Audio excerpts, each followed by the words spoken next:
morning to you. It is the 16th day of April 2026. A lot is happening in the country, and we are here to inform you of everything that you need to know. This is TV47 Breakfast. My name is Anne Odida. Good morning. And yes, Odida says a lot is happening in the country, but what is funny is that perhaps the fuel conversation is almost covering and overshadowing everything.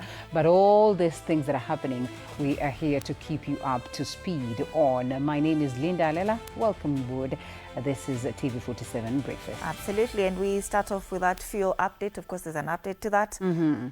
EPRA has done that thing. Yeah. People would say that the government is creating a problem that doesn't exist. Right. Then they solve, they offer solution for a problem that didn't exist. So it's ruffling feathers already now that yesterday the fuel prices were up. Was it by 40 shillings? Yeah. And then now at night, diesel. For diesel, yes, Yes. and then for, was it for super petrol? For super petrol was 20 something. 28, 28, yes. Right, 28 shillings. Yeah. Now then at night it goes down by 10 shillings. Thanks to 9 the shillings government, per gallon. the adjustments from 13%, that originally to 16% VAT, Yeah. to 13% and now to to 8%. 8%.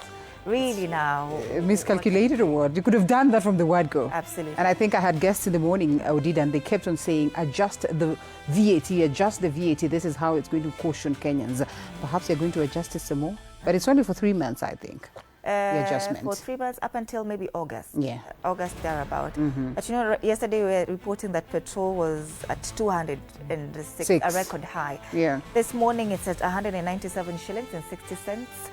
Diesel is retailing at 196 shillings and 63 cents, and kerosene remains unchanged. It still stands at 152 shillings and 78 cents. We'll be giving you a glimpse of how the petrol stations are looking this morning, just to also see and assess if they have dropped from 206 to now the new fuel prices, 197, 196 and 152 shillings respectively.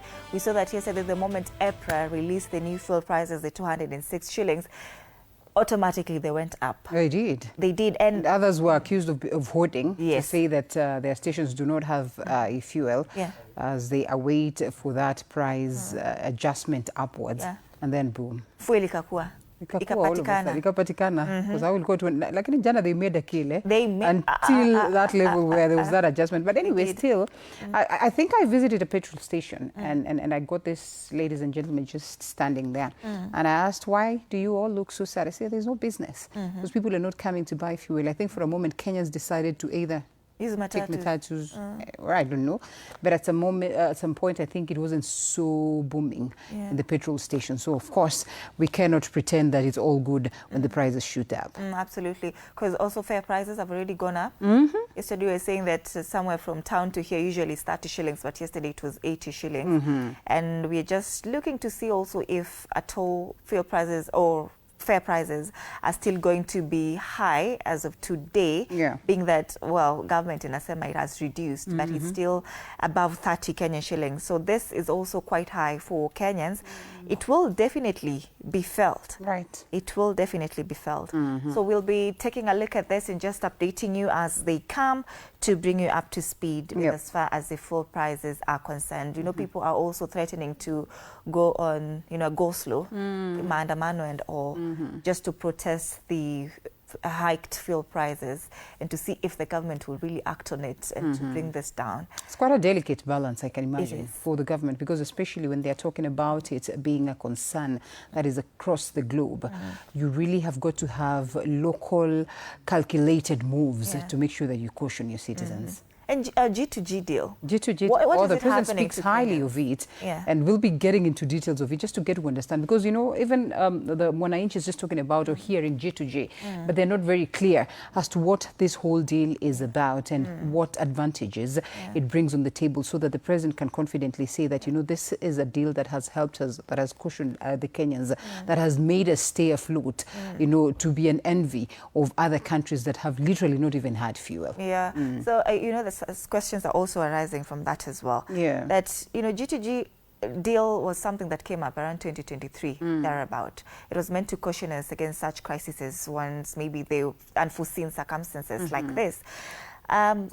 Before April, before this month, the government was reporting that we had enough fuel in the country. The now questions are, where has it gone? Fuel imeenda wapi? Iyo enough fuel that we had in the country. Right now, tunasema hakuna fuel. I'm also seeing some analysts saying that the substandard oil has caused this crisis. This is yesterday, or is it today? Yeah. This is yesterday, right? The prices of super petrol and diesel retailing at 206 shillings and 90 cents.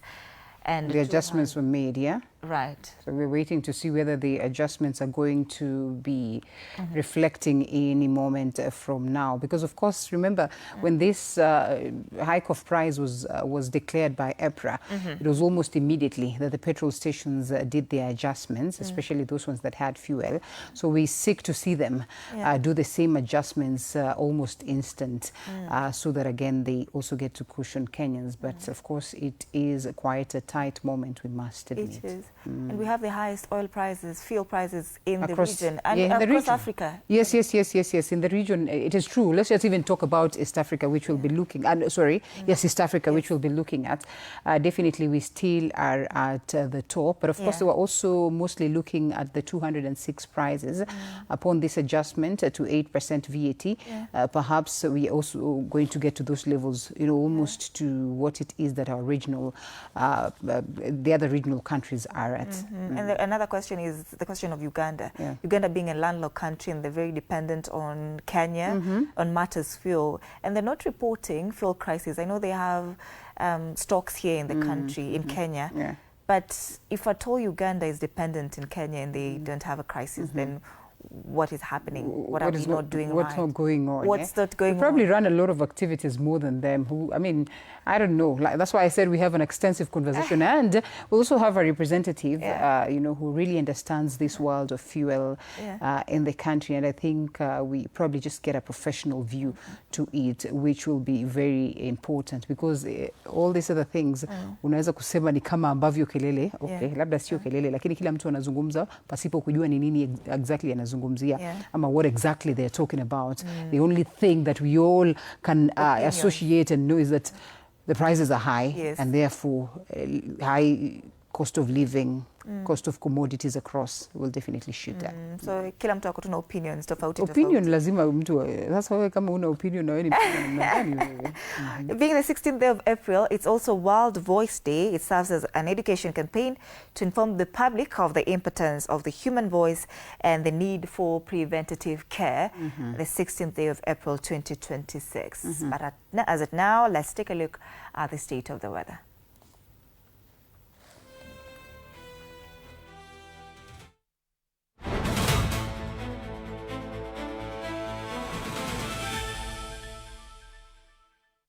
All right, let's see how the weather's looking across the country. It's quite a chilly day in Nairobi this morning, but Mombasa, scattered thunderstorms expected today. It's not looking quite good. This is not holiday weather. It's 24 degrees this morning, highs of 29 degrees expected today. Migori, same scattered thunderstorms expected today, highs of 27 degrees. And this morning it's 17 degrees now. Turkana, it's a very, very hot day. How about after sunscreen? This morning it's 27 degrees, highs of 35 degrees expected today in Turkana County. So it's very, very hot, as you can see. Kirinyaga, light rains expected today. It's a chilly day, 17 degrees this morning, highs of 25 degrees. Busia, heavy thunderstorms. It's 18 degrees this morning. 27 degrees are the highs expected in Busia County today. In Nairobi, it's a chilly day, 16 degrees this morning, highs of 24 degrees expected today, and it's very much likely to rain. And that's the state of the weather.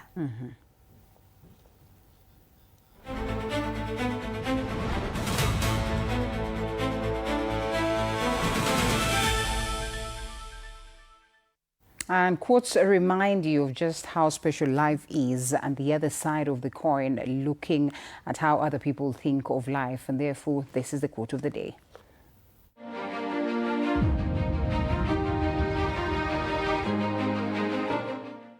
At the heart of everything we do lies a simple truth.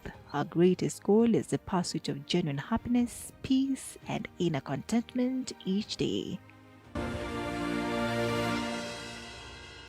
Right, we get to the papers? Absolutely. We have the Daily Nation, we have the Star, we have the Standard newspaper, the Business Daily, and also we'll be going across the region to get to see what their papers have to say. What do we start with? The Standard newspaper, back to their culture of having one very story that carries the day. Of course, they speak about the pumps and the fuel, but they bring in a different tweak to it. They say doublespeak master. Well, this is actually not a question. I think it's a declaration by the Standard newspaper. And right there is on the front page is the face of Mr. President, of course, Dr. William Ruto. And this is what they say. He roared to power on public anger over fuel prices. Now, President William Ruto is grappling with the same crisis he once brushed off as excuses as palm prices climb to about 200 shillings and his government leans on global war pressures. He previously dismissed the irony is stuck. Now, the latest fuel shock is squeezing households slowing business activity and tightening inflation's grip. A president who promised to crush cartels and lower costs now presides over rising taxes and shrinking incomes as well as growing public anger. This is a story that has been captured on page 4, 5, 6, and 7 of the Standard newspaper. Many say that perhaps we are politicizing this whole matter unnecessarily. Others say that it is a fact that indeed it is a global concern and we get to witness the complaints across the different parts of Africa and beyond. Can we confidently declare this? Master of Doublespeak later on will be expounding it. Just get to understand what this means for the Kenya Kwanza government in terms of governing and even at this very point where we're headed to the general election. What do you have? All right, and that's the Standard. Taifa Leo wanasema ni kubaya. Wanazungumzia pia mafuta kabisa. Pressure the pump. Bei ya mafuta yaongezeka kihistoria. Serikali ikisema ni kutokana na vita vinavyoendelea Iran. Bei ya mafuta ya dizeli yanayotumiwa sana kwa usafiri wa umma ndio iliyopaa zaidi kwa shilingi 40, nayo petroli ikaongezeka kwa shilingi 28. Sasa petroli inauzwa shilingi 226 na senti what is 97? 97. Right. Dizeli kwa shilingi 206 na senti 84 na mafuta taa kwa shilingi 152. Wenye magari wasema wataongeza nauli kwa 25%.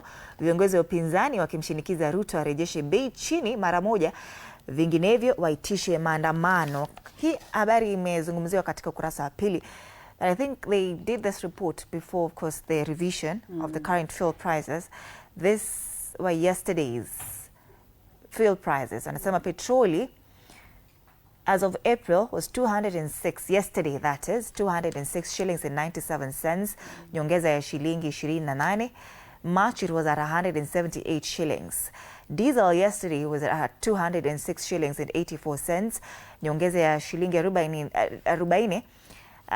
As of March, it was at 166 shillings, and bei ya kerosene mafuta taa remains unchanged up until today. So asilimia iliyotangazwa na wamiliki wa magari kama ongezeko la nauli ni 25%. So it's important to know that EPRA has revised these fuel prices, and today they are not at 206 shillings, as Taifa is reporting this morning. Petrol is retailing at 197 shillings 60 cents, diesel at 196 shillings 63 cents, and kerosene at 152 shillings. It remains unchanged according to the Energy, Petroleum and Regulatory Authority. Right, that's the main story in the front page of Taifa Leo this morning. Vidokeze zaidi sababu gani hufai kutumia msamiati mzito. Watu wetu wa Luya kule, watu wa msamiati mzito. Watu wa ambapo. Nyinyi, watu wa Emuhaya. Mnaambiwa watu ambapo angalau endapo sababu ufai kutumia msamiati mzito. Hii habari iko katika ukurasa wa 13. Inasema katika jarida la lugha na fasihi kuna uchambuzi wa vitabu vya fasihi na nasaha kuhusu Kiswahili. Sasa msitukuie wakali na lugha. Interesting. No, you know, communication is critical. Language, you must make it as simple as possible. Watu ambao unawazungumzia wakuelewe. Kuleta jargon haimaanishi ati wewe sasa ni mnoma. Wastaafu wagongwa pensheni yao. Mkaguzi agundua visa vingi vya watu hewa wanaonyonya pensheni ya wastaafu. Now there's ghost people eating in from pension. And UDA, mshirika wa mabavu, chama tawala charipotiwa kutumia nafasi yake ya mamlaka kutatiza vyama shirika kama vile PAA, Ford Kenya, ANC na sasa vile chama cha ODM. Na kule juu anazungumzia pia masuala ya spoti pale. PSG na Atletico waingia nusu fainali UEFA na hakuna tiketi ya moja kwa moja. Wanga asema, uli mwenyekiti wa chama cha ODM asema chama hicho hakitatoa vyeti bila uchaguzi wa mchujo, na hiyo ni Taifa Leo. Na pia tusahau kuwashirikia kina dada wetu ambao walipiga mpira jana. Yes. Tulikuwa tuna make a lot of noise kuhusu FIFA. They lost to Australia, lakini they put up a good fight. They did. All right. The Daily Nation this morning speaks of course, pumping up pain. Definitely that conversation around the fuel prices is critical. Na nafikiri watu kama Ebra waambiwe mapema ya kwamba ni vizuri hizi adjustments wakuwa wanafanya mapema ndio tukizungumza tunaweka kwa magazeti, you know, the right figures according to the adjustments, kwa sababu unajua we begin working on such, you know, stories very early. Kwa hiyo sasa tukizungumzia kwamba adjustments zimekuwa up by 40 and 28, and then of course all of a sudden there's that adjustment of prices as you have read out, kidogo tunakaa kama ambavyo misinforming, sio so pumping up pain, pages 4, 5, 6 is you know, this is a story that has been captured on the front page of the Daily Nation, and it speaks of the key impacts that it will have on the different sectors. Costly production definitely is one thing that we'll experience. Public transport will definitely have their prices shoot up. Of course, we're talking about the freight, where Kenya Transporters Association directs members to raise cargo transport, and you know, the prices by 14%. As well as the food prices, we'll definitely get to see that in the shelves or on the shelves, the prices will adjust upwards. And on the question of labor, kikweli hautomwambia mtu akuje ofisini and you know they are taking transport is expensive, and of course they're providing this labor, and you give them, you know, the same amount that you give them yesterday or the day before yesterday, the prices must be adjusted upwards. And so across the different parts or different sectors, we'll definitely get to see this story, you know, having an impact. But that aside, also on the front page, you know, the Auditor General is always exposing fraud in different quarters. This time around, they talk about 119 billion fraud pension payouts, where the Auditor General Nancy Gathungu questions the credibility of data used by the National Treasury, that is to pay retirees, saying missing identification records point to ghost beneficiary. This is quite unfortunate, and especially when you get to see some of our grandparents, our parents not getting their pensions as expected, the struggle that they get to have even to get ile pesa ya wazee, and then you get this report. It is quite wanting. And civil servants join revolt against SHA. This is a story that has been captured on page 8. One side says that SHA is working, another side says SHA is not working, but also the civil servants have joined in so that they get to streamline this health, you know, system for purposes of getting it right. You saw the cartoon that we had yesterday, one speaking of just how expensive health is in the country. You are lying in a hospital bed. Your biggest worry is not even getting, you know, well. Your biggest worry is that hospital bill. And bullying partners inside UDA, war on allies, a story captured on page 10 of the Daily Nation that speaks to the politics of the broad-based government. ANC was dissolved, but Ford Kenya, that is, as well as as PAA, that is PA, if you know it, from the coastal region, and others have rejected their demand to fold into UDA. Just what is the ultimate goal, even as we all know that UDA, and I remember speaking to Johnston Muthan, then the chair of UDA, saying that their biggest mission is to ensure that they have this big party that will consolidate almost all these other ones into it, so that they have a strong party that will stay for decades and not just a vehicle to pass them through the next election. So, of course, a bit of altercation here and there, but we certainly hope that they keep or they put their house in order if at all they are going to go it and win the 2027 general election. That's all we have on the Daily Nation. All right. People Daily, inside the judiciary crisis, talks about delays, missing records, and a 6.3 billion shilling stalled project. The story has been captured on page 4 of the People Daily this morning. Says that court revealed significant backlog, further raised concerns, the prolonged process of resolving the pending cases. It says that the judiciary has about 496 cases at the Kwale Law Courts alone that have been ongoing for more than 3 years. And on the data might that it has ongoing capital projects worth 6.3 billion shillings stalled due to underfunding. So this has been attributed to underfunding that, of course, negatively impacts the access of justice and completion of projects at the judiciary. And that's the main story on the front page of the People Daily this morning. Other quick headlines as they report. They say, could Kenya face violence in 2027? IEBC raises alarm. They make this analysis on page 2. Could Kenya really face violence in 2027? Well, little jicho, it's a matter of wait and see. On the top strip, Kenyans hit by fuel surge and looming power price.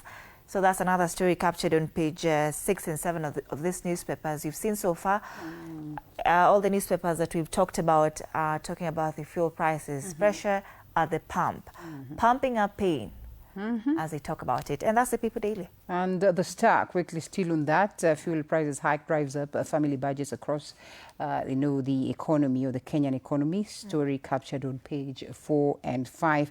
They also paint a picture of what the situation was like yesterday in the city, especially when Kenyans were trying to throng into different spaces to get home. Number one, there was massive traffic, but also there was struggles because of the high prices of travel or matatu fare, as you can see on the front page of the Star newspaper. Yes, and this is also a story that has extensively been captured on page 2 of the Star newspaper. Also, Alama's share failures acute and staffing cripple hospitals. The story captured on page 7. The conversation on SHA and how we're going to get it right continues, even as Kenyans as well are excited about registering themselves as SHA members. Court upholds a death sentence for 2 in brutal 2011 robbery. That is a story captured on page 9. Of course, they say the wheels of justice will grind slowly, but eventually they will catch up to you or with you in the event that this is necessary. A big read, Turning Waste into Wealth. That is a crash lesson for Kenyans or for Kenya. The question of benchmarking. I think we always see us traveling to different other countries, our legislators, in a bid to get to see how they do different things or things different so that they can come and employ the same at home. So this great story captured on page 15 and 16. They talk about how they can transform the sector, turning waste into wealth. Accra lessons. Dandora could be transformed by recycling waste, turning dam site to modern landfill. And we all know just how messy the Dandora dam site can be. So if this is going to offer a reprieve, then why not? The Business Daily. All right, Kenya fuel subsidies at risk as Saudi raises May prices. Saudi is one of the government suppliers under the government-to-government deal. And it says that a fund that cushions Kenyans against costly fuel is set to come under pressure in the coming months. Suppliers warned the cost of diesel and petrol will go even higher for consignments covering the May to August period. The energy regulator on Wednesday raised retail fuel prices by much as 24.2% to 206 shillings and 84 cents per litre of diesel amid a spike in crude prices and squeezed petroleum supplies caused by the Middle East conflict. The supplier, that is the Saudi Aramco, they reckon that the US-Israel war on Iran has forced it to change the terms of the deal and will deliver its consignment for May at a higher price. That story is on page 2, and that's the main story on the front page of the Business Daily this morning. They also talk about banks sitting on excess 2.6 trillion shillings as Kenyans shun investments. Kenyans are not investing anymore. Lakini the economy is too high. What is there to invest? But I'm not discouraging you. Invest. Tough times ahead. And lazima you have to be careful. Otherwise, the future will also be there waiting for you. And that's the Business Daily this morning. Right. Tuvuke border. We have the Citizen. Oh, okay, right. Let's start off from Uganda. We have the new vision, and it talks about teachers' payment system to change. Government moves to crack down on absenteeism in schools. They're going big on matters education kama kawaida hapo. President Museveni stresses impotence of national defense. It's another story captured on the front page, extensively on page 2. On the top strip, witness recounts ritual like killings. Blogger injured at court promises. This is about the Gaba murder. The trial is ongoing in Uganda, where 4 kids were killed at a daycare in Uganda. And that's the new vision. Tangalia Daily Monitor. How sovereignty bill will affect you, Ugandans. They say any Ugandan found guilty of engaging in activities such as soliciting, receiving, or obtaining assistance from a foreigner to sponsor or organize a meeting or function that promote foreign policy not adopted by cabinet will face 20 years in prison and a fine of 2 billion shillings. And of course, the story of Ngaba killing case resumes today as Judge asks Okello's medical records. And that's the Daily Monitor. All right, twende moja kwa moja mpaka Tanzania. We have the Citizen. Yes, and the Citizen speaks to fuel, by the way, Odida, and speaks of what is happening across East Africa. They have highlighted the prices, and they are asking who's paying what for fuel in East Africa. Apparently, it appears that, Kenya, let's just talk about petrol and diesel, now cost more in Kenya than anywhere else in the region, following sharp prices increase announced on Wednesday evening. They looked into the prices that were there. Of course, the adjustments go lower, but that does not mean that it will be any different. We continue to be right at the forefront compared to our neighbors. And I think that conversation we had this yesterday morning as well, as we highlighted and questioned just why it has to be the case. What is this that brings in the discrepancies such that the country can be paying more than Tanzania, more than Uganda, more than Rwanda? Well, of course, that is a story that is captured on the front page extensively on page 2. Another story says government strikes off 40 mineral exploitation permits over non-compliance. That is a story captured on page 2. Remember also yesterday they were talking of how this area of mineral is very critical in the growth of Tanzania's economy. And now they say that, of course, this strike is necessary so that they can have the sector clean for purposes of rooting out, corruption and also ensuring that there is investor confidence. Why Court has lifted ban on Chadema. This is quite an interesting story. It will be interesting to see how it pans out. The Court of Appeal has overturned a High Court order that barred the opposition Chadema from engaging in political activities. A story captured on page 3, and I know questions will arise as to why now. Perhaps right after the election, they would have, found it even better to have the latitude to operate and to run their politics during the election hearing period. But unfortunately, they were banned. So why is it that they're being released at this very point? And speaking of that, we cross over to Mwananchi. That is one of the stories that has been captured on the front page. Actually, the biggest story. When I say hao wamerudi, kwa hiyo wataangaisha labda katika hiyo hali ya kupolitik in the country. Mahakama ya rufani ya Tanzania yafuta amri ya muda zilizokuwa zinazuia shughuli za kisiasa za Chadema. Kwa hiyo utawaona pale wakizungumzia mambo ambavyo yanaendelea katika nchi ya Tanzania. And that means of course maswali yataibuka, kwa nini wakati huu, kwa nini muda huu, wakati ambapo nchi tayari imesha kwenda ikafanya uchaguzi, mambo yamepoa, ndio mahakama inaamua vipi? Well, that is one story captured. Alafu serikali yafafanua hoja za wabunge, mafuta kimya, conversation on fuel pia pia inaendelea pale Tanzania. Zaidi ya yote kuna siri leseni 40 za madini kufuata Mavunde aonya. Nafikiri these are the key stories that have also been captured on the Citizen. The caricatures. Let's take a look at the one on the Standard. Talks about the fuel prices, how high they are, and how EPRA has been caricatured there as a very, very fat human being. Anaambia pale common mwananchi, motorist rather, lift it up or step on it. Lift up to your kibuyu or step on it.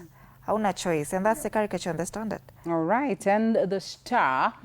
The Star speaks different oil crisis, but of course more or less the same. It is what it is that EPRA tells us. It is what it is that the Energy Ministry has told us. And yes, you can see your PO and I lying right there. And speaking about the oil crisis, it's not just about the fuel prices, but definitely also the conversation that revolves around that process of procurement away from the G2G arrangement that got some officers within this particular sector, you know, getting it to the dock, released, no prosecutions so far, but Kenyans say it would be necessary for us to get there. Igai is back on the front page on the caricature now, the one on the Daily Nation, that Kenyans amid everything happening in the country, they're crying to State House. Low fuel prices, enough is enough, punguza mzigo jamani, punda amechoka haki yetu, one time and all. But State House is quiet.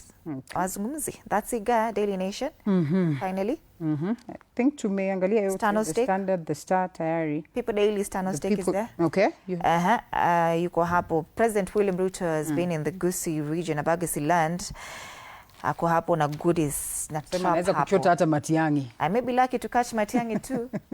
Hiyo ni Stano Stake, sio yetu. Iko hapo kwa caricature ya leo. Yeah, the People Daily. And these are the stories making headlines locally and of course regionally as well. And which will also be forming the basis of conversations today in the State of the Nation. Later on, we'll also be having conversations around health. Being a Thursday, we're talking matters health. But as at now, interact with us on our socials, TV47 Kenya on Facebook and on YouTube on X at TV47 Digital.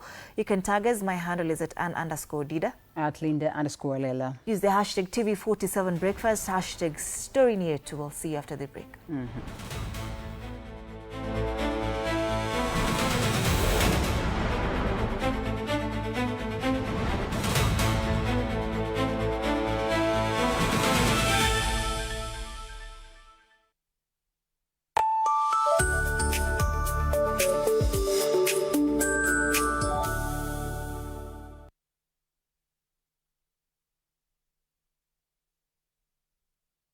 Rent? Leo jioni kama tutakuwa tumelipa rent, nauza hii simu yako. Hamna pesa. I need 3 G's to make my nails today. Sasa hivi natuhusu aje? Can I order now? Do you ship? Can I get blinking ones? Mimi nilikuwa na trade. Nimewekelea kitele yangu. Kitele yangu na trade. Ikakunyuma. Oh my God. He left me. Nitumie ni line. Uko nje kuna wifi. Why? Hi-Fi? Wait, so what do we call this dish again? I have no idea. The cucumbers are there specifically for my beauty routine. Tangulini kero umeka kwa beauty product.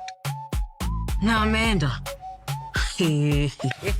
Tunafaa tukuwe na logo yetu. Like, si ni brand already. You won't entertain divas. No. I'm not dealing with a man-child. Amazing. Nishapenda hii energy.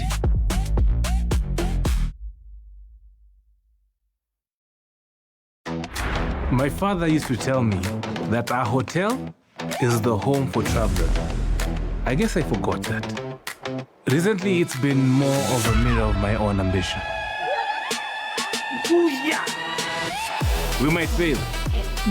We will probably fail, but not for a lack of trying. So for the last time, and the first time, welcome to Connect In, the best experience in Eastern Central Africa and its environs.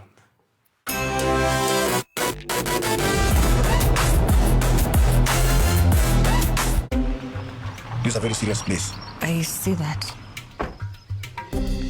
Surely. Hey, nyumba. This is the place. Just for a few days. Rule number 2. Kwani Google inajua maisha yangu wewe? That's my seat. It's a chair. It was hers. You're new here? Yes. You learned the rhythm. This place is run by structure. Structure. It is a system. Ni venye tu ni system haisikizi. And what happens if something you haven't chosen enters your day? I remove it. That's not always going to be possible here. Then you are going to have a problem. Noted. What are you planning? To escape from a resort? This is not a resort, my friend. This is a storage.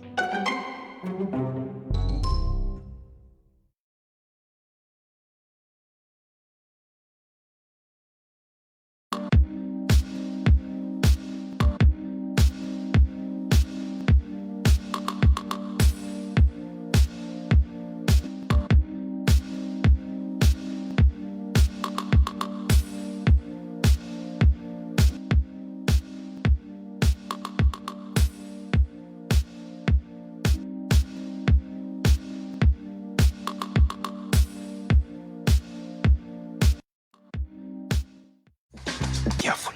Fake money can kill business. Na leo mko rada yangu. Small money, kapesa kadogo, big behavior. I only have big notes. Alikuwa anatafuta courage. Yaani nafaje kutengeneza kachumbari na manyanya zinakaa hivi? Ona, kiki ni kama kiwaru. Hiyo inaitwa commitment to the lie. Amejicommit. Ndio hiyo. Mpatie. Unajua kama una mtu kitu, hata tu salamu ya kawaida inakaa kama reminder. Habari yako? Sintalipa kesho. Kesho gani when? Si kesho ya kesho ya tomorrow. Hiyo tena. Mzee ni budi nikenichoka. Ni budi ya madeni.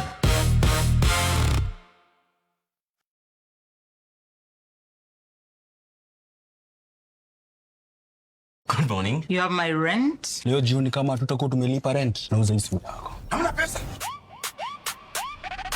I need 3 G's to make my nails today. Sasa hivi natuhusu aje? Can I order now? Do you ship? Can I get blinking ones? Mimi nilikuwa na trade. Nimewekelea kitele yangu. Kitele yangu na trade. Ikakunywa maji. Oh my God. He left me. Nitumie ni line. Uko nje kuna wifi. Why? High five? Wait, so what do we call this dish again?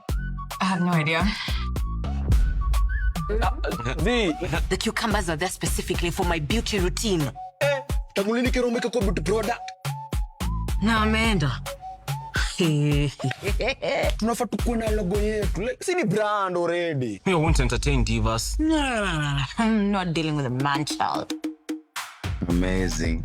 Nishapenda hii energy.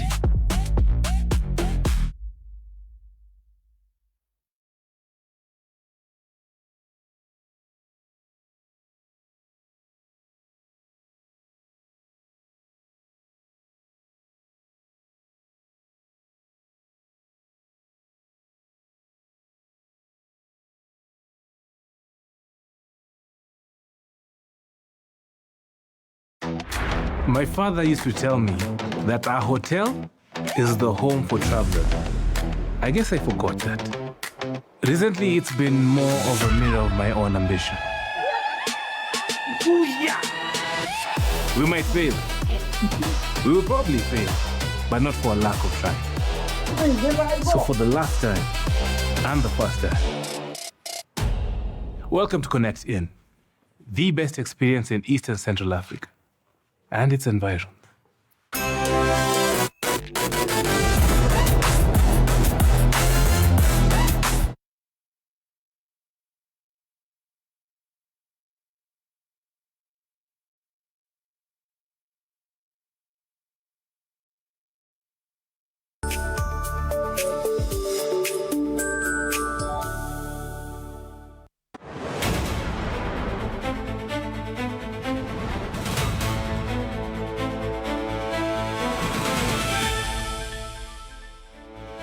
Well, it's only the gentlemen that mostly have the stamina to wake up and we appreciate them for that. That is why tunasema ni ngumu sana kupata equality, maybe just equity.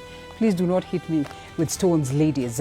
I'm just trying to appreciate the gentleman that I have on set this morning, Dr. Peter Mbai, Secretary Planning and Economic Affairs at DCP. We promised him that he's going to come back here and tell us what he wanted to tell us the other time when he said that when the prices of fuel shoot up, he is going to give us a dossier. I listened to his bosses, his leaders, that is on the United Opposition yesterday. I don't know whether there was so much to see in terms of a dossier, but we will come to you. As well, we have Wilson Sosion, former Member of Parliament and as well a politician in this country and an educationist. Thank you so much for creating time to be here with us, Senior, this morning. And we also have Martin Chomba, the chairperson of the Petroleum Outlets Association of Kenya. Asante sana for creating time. Before I get to hear the voices of the gentlemen, let's listen in to these bias or the views of our leaders in relation to the situation of fuel in the country, and then we come back get their view. Mimi wiki mbili iliyopita au wiki moja iliyopita nilikuwa United Arab Emirates. Nikaenda Dubai na mishowe nikaenda Abu Dhabi. Ile vita iliyotokea nchi ya Iran ni vita ile haijawahi onekana dunia hii. Hebu kumbukeni ya kwamba ukienda Dubai au Abu Dhabi hakuna hata watu barabarani. Hakuna watu barabarani. Na usiku watu wanakaa ndani ya nyumba na kutoka nje. Ile vita. Ndio sababu tunaomba Mwenyezi Mungu atusaidie hiyo vita iishe. Kwa sababu hiyo vita isipoisha, dunia nzima itaendelea kuwa na shida kubwa sana. Jana muliona bei ya mafuta yakaongezeka, lakini msiwe na wasiwasi. Wacha niwaambie hivi. Hiyo bei hata ingawa iliongezeka vile iliongezeka, serikali kuu inayoongozwa na Mheshimiwa Rais William Ruto ilichukua mikakati kabambe. Kwanza tukaweka subsidy ya shilingi 6.2 billion. Hiyo bei ingeenda juu zaidi ya mafuta.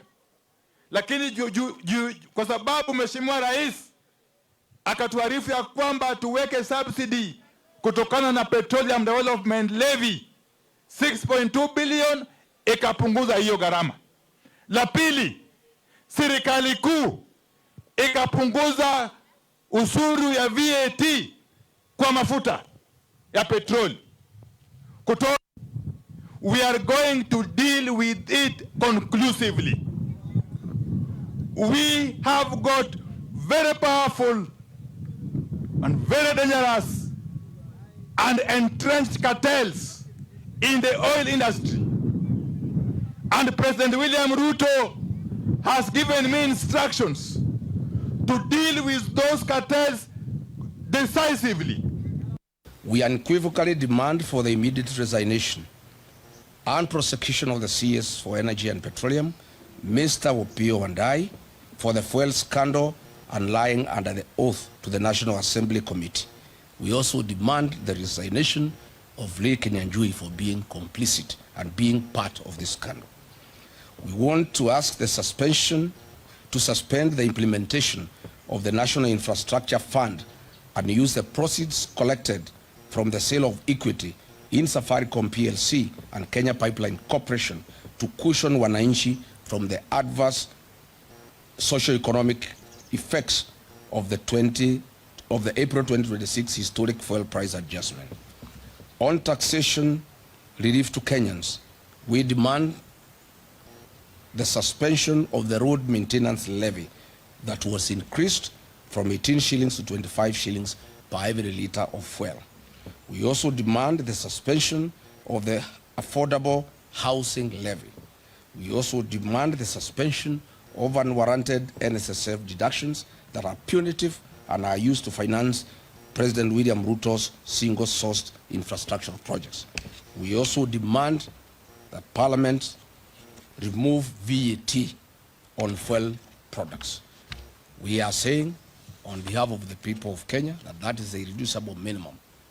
And if there is no action taken on the part of William Ruto, we shall announce further measures to the people of Kenya to force William Ruto and the National Assembly to act in the best interest of the people of Kenya. Thank you. Well, last bite on demands from the opposition. But even before we come to that, we perhaps start with what the CS says, that the situation could have been dire, but the country or the government has tried its level best to ensure that this is not. Chomba, you're right at the heart of this industry. Do you think it could have been dire from what it is that the government says, and that indeed they have done well in cushioning Kenyans? Thank you very much for having me this morning. I am actually in the eye of the storm because I am a trader in the industry, and I have the benefit of when everybody else is looking at it from the bird's eye view, I have the benefit of the worm's perspective.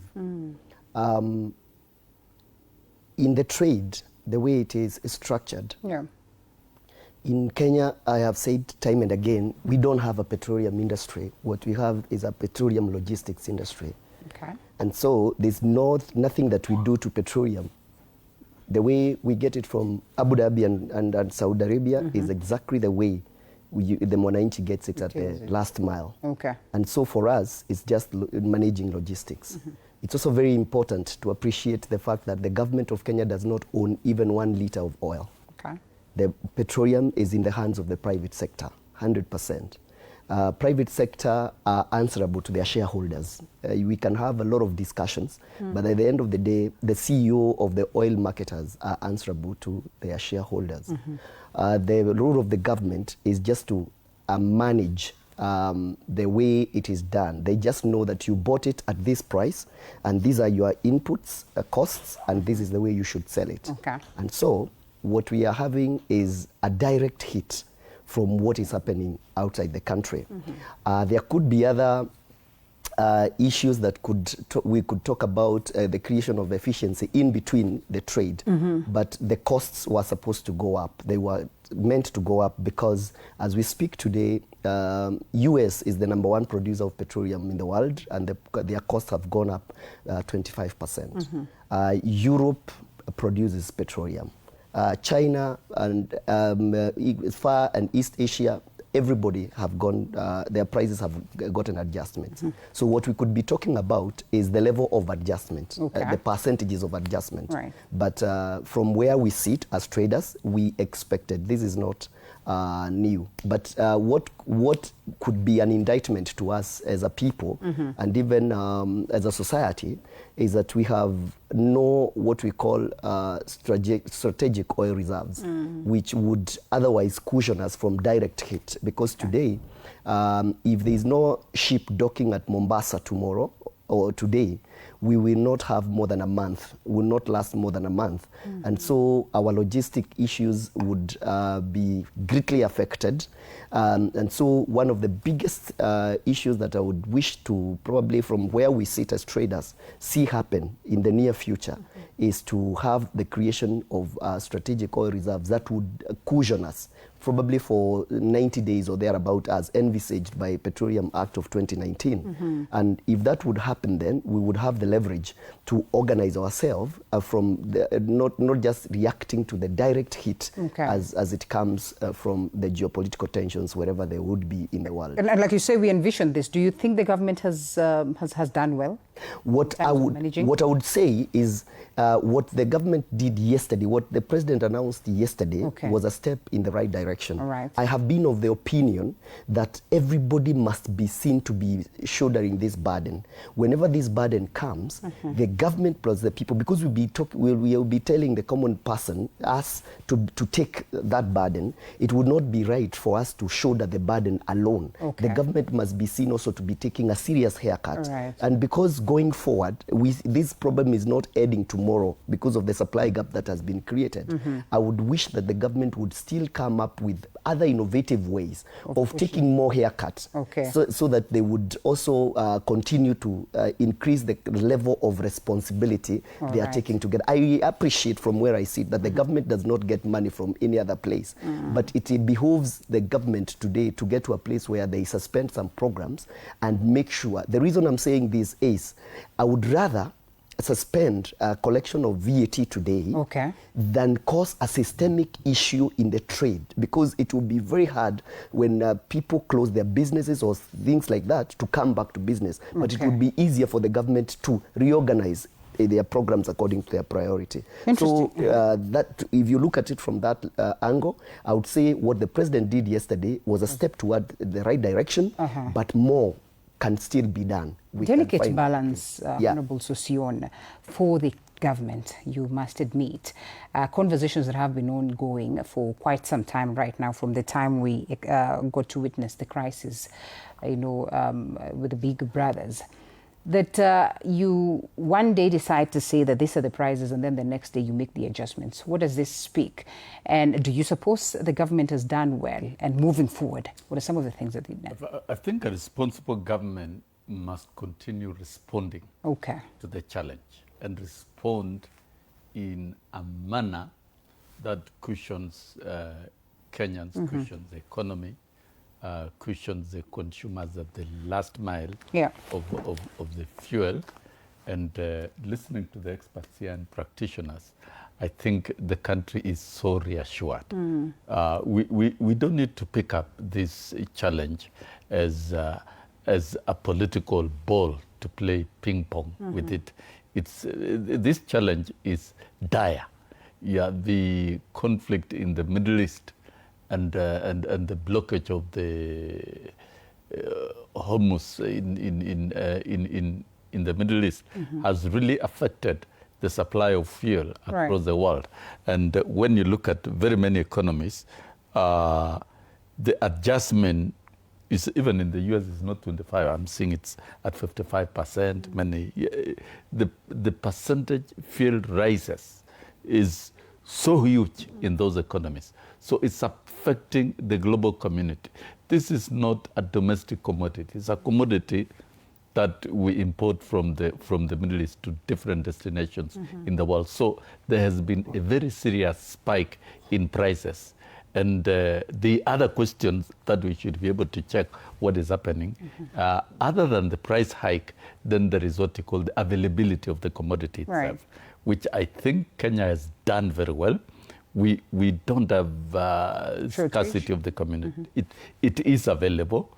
The challenge is the pricing.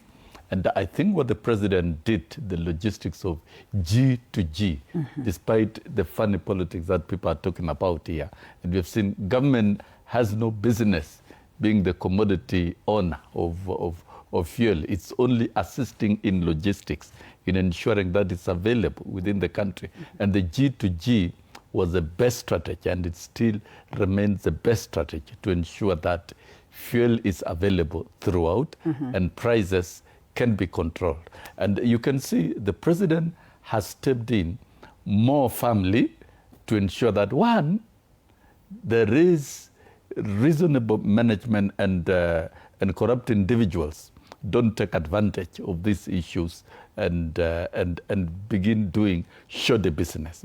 We used to administrative action that was taken by government. That is bold, and it means the president is ahead, the government is ahead of this particular challenge. And when it put in the 6.5 billion subsidy, it was a responsible action from the side of government to cushion Kenyans. That is why you see the percentage rise is almost at 24%, but other countries, other jurisdictions is at over 30, 40, and sometimes even 50%. You see in Europe, Germany, US. What about East Africa? The biggest question is, with East Africa, it's different. And let me come through. Yesterday, the president revised the VAT, VAT reduction. It was reduced from 16 to 13%, but the president yesterday directed that it comes to 8%. And there is new Gazette notice that has seen new fuel prices, pump prices from yesterday midnight. I think that is a bold step. It's the government sacrificing, forfeiting revenue that would have been collected, and is going to be forfeited for the next 3 months.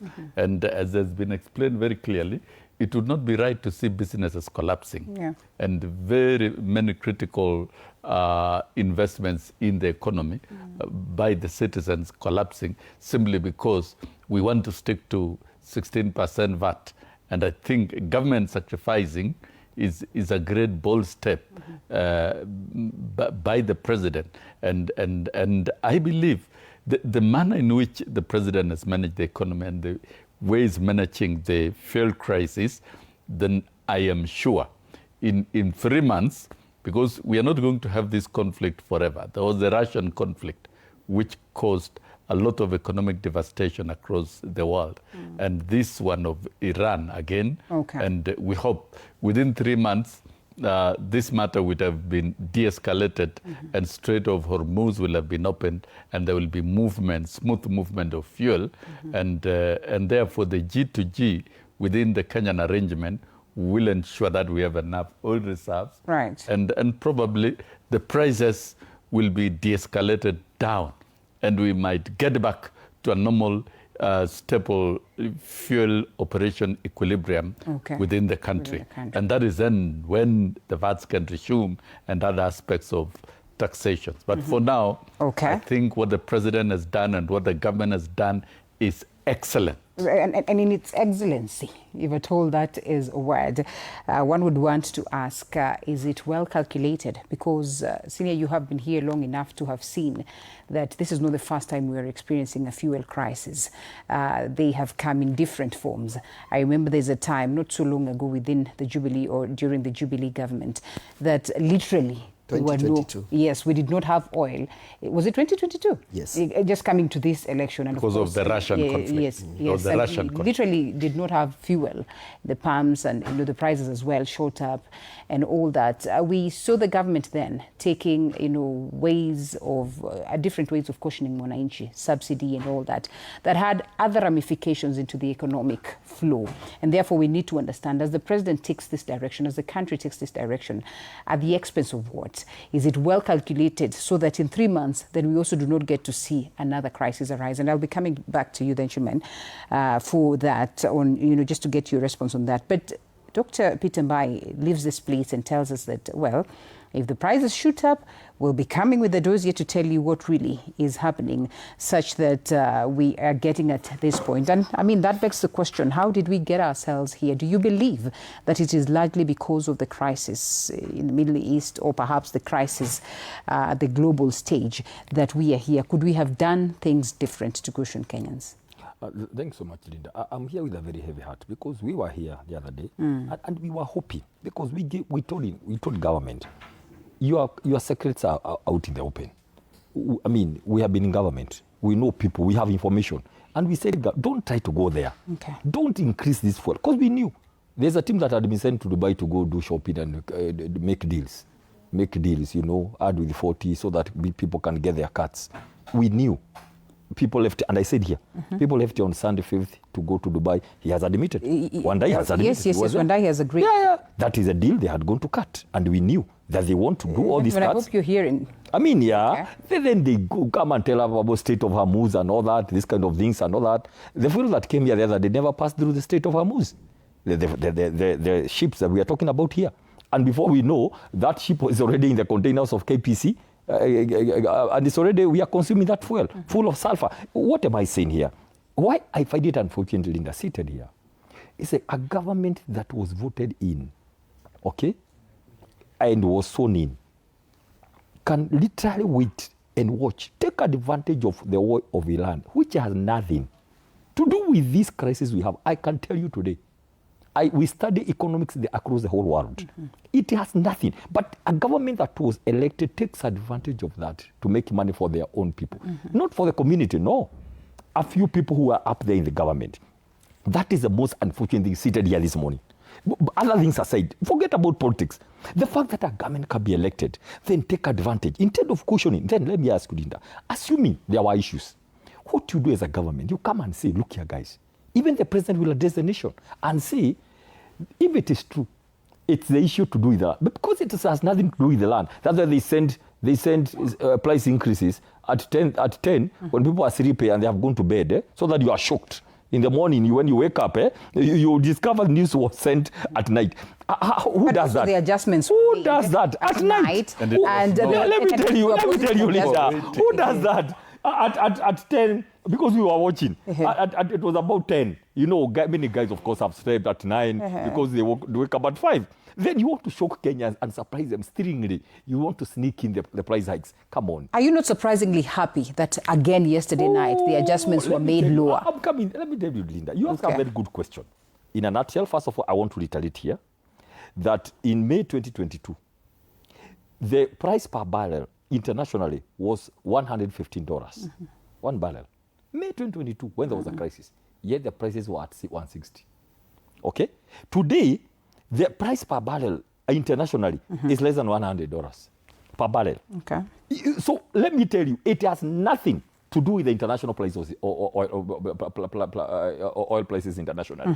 This is something that has, and I can tell you this, Linda, the fuel we are consuming today, you remember the issue of holding? Yes. That fuel came to Kenya long time ago. Long time ago. You cannot, it's not like a fuel like the sheepdogs and tomorrow. That is the fuel we're expecting. You know, we have a person who's right at the heart of it. He can confirm whether it is the case. Let me tell you. I'll tell you these things because we know. Number 2, you deliberately make sure there are no reserves in this country. Another failure of government. And by the way, when we say that, Linda, this is nothing personal. It's nothing political. You cannot be a government that has no reserves. Just like the strategic gain reserves. You can't be. How? What are you doing in governance?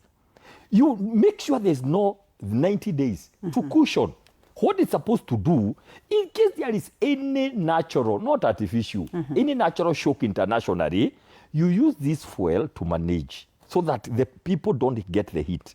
But now what happens? People take advantage of Iran war. People take advantage. I told you the other day, if Trump sees, if Trump gets the brief that this is what African presidents are doing, especially Kenya, in his war, his very good intentioned war, if you argue that way, that people are taking advantage to come and freeze Kenyans, this is going to be a big mess. But let me tell you today, because I'm here. And I told you, the same week I'm here. Let me tell you. You have asked a very good question. Linda, I'll tell you this. Do you remember the finance bill issue? Yeah. When Gen Z said, don't amend, reject, government thought it was a joke. That is the day I saw government going home. But we said because it's constitutional, we don't want to go that direction. Let me tell you today, this fuel have to come back to 180, the price that was there. Okay. It has to, because this is left. Kenyans will not agree. And I will tell you very simply, we are not going to do drama. We are simply saying, look at knee-jerk things. You remove VAT from 13. What I was saying, sorry, Linda, come and say, this is a situation, but these are the measures to cushion, right? Right. That is what should have come. The government has done. If it was genuine. Okay. Only that there are so many deals involved with the people. So what I'm going to say, Linda, you do come and do VAT. If it's genuine, come and say, look here, this fuel was going to go to 200. However, we have reduced VAT from 16. Now they did knee-jerk to 13. When we made a noise yesterday, then they dropped it to 8.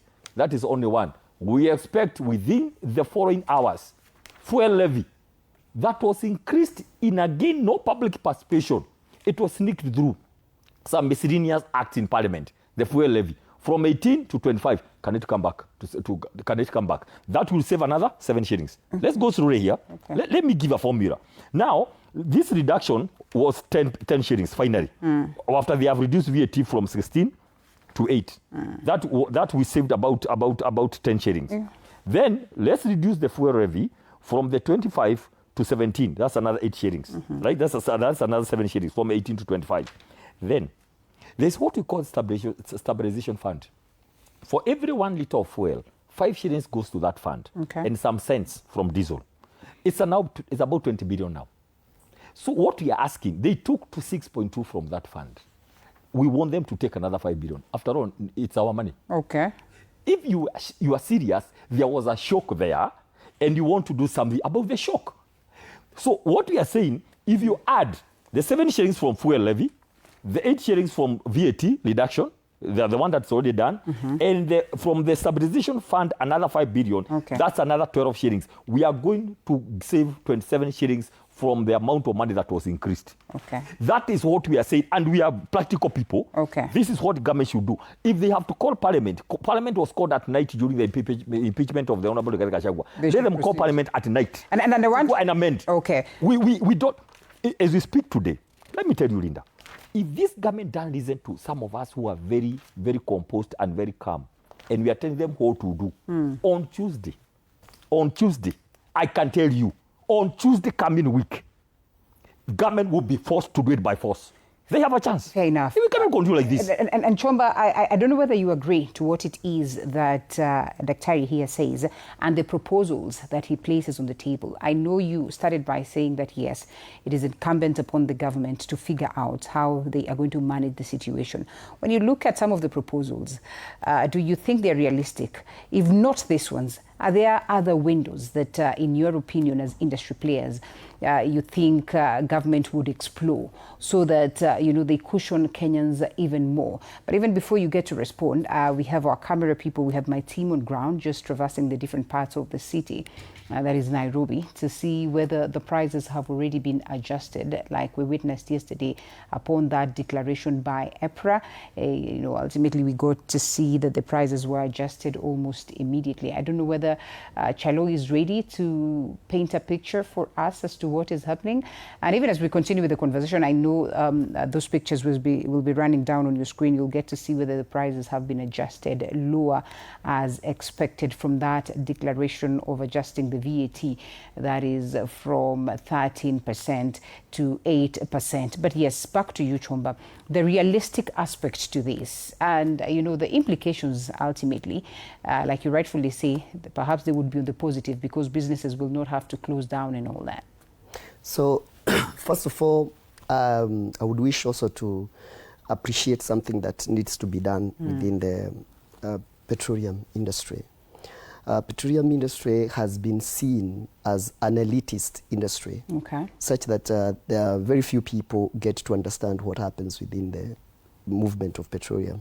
And so people have this notion that is an extremely lucrative industry.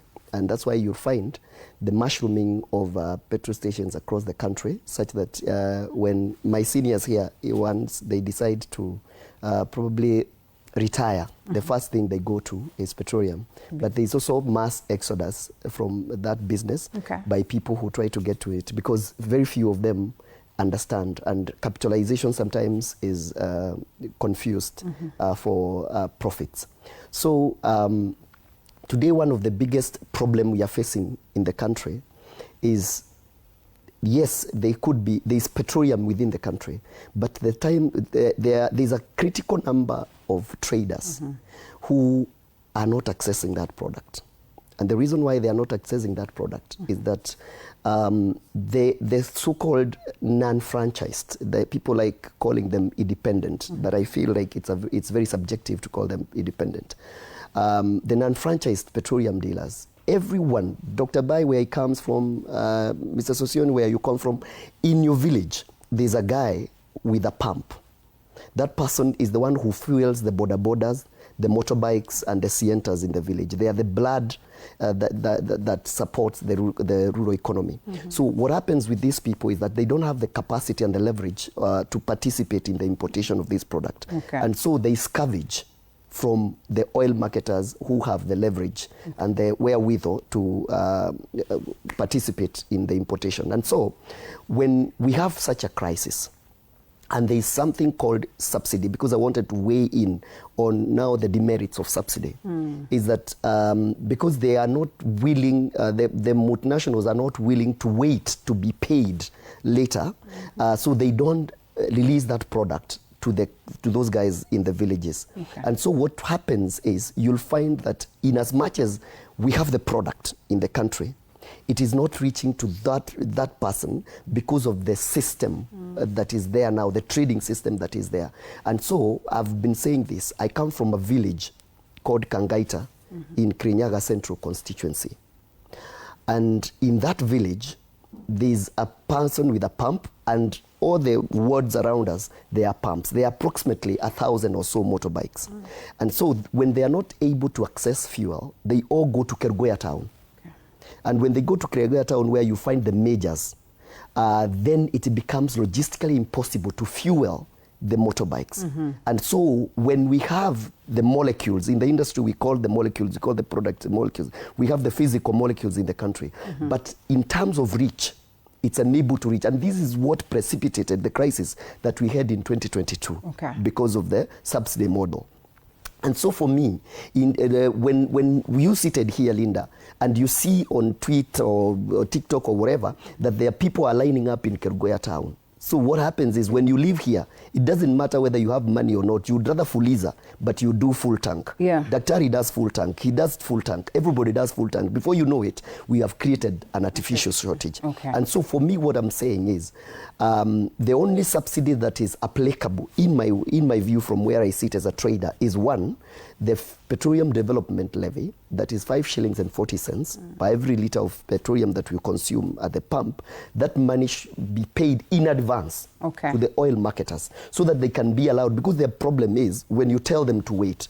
When they wait perpetually, then they feel no need to release this product. I remember I told you, these are the gentlemen who are selling in the villages, and this is across the country, have no leverage. So the only contractual agreement with the majors is the stations you see in the highways and the byways. And so these companies cannot be indicted for holding, because they always tell you that we are taking our product to our contracted people. But if a station in Kerugoya was doing 5,000 liters a day and everybody else does not have product, so they are, whenever they stock, two hours down the line, the product is depleted. The turnaround time for the truck to go to Nairobi and come back, it will take a day, and so those shortage will be experienced. And so what I would wish the government would do, for me, the best mode of subsidy will always be taxes. Instead of telling these companies, pay, then we will repay you.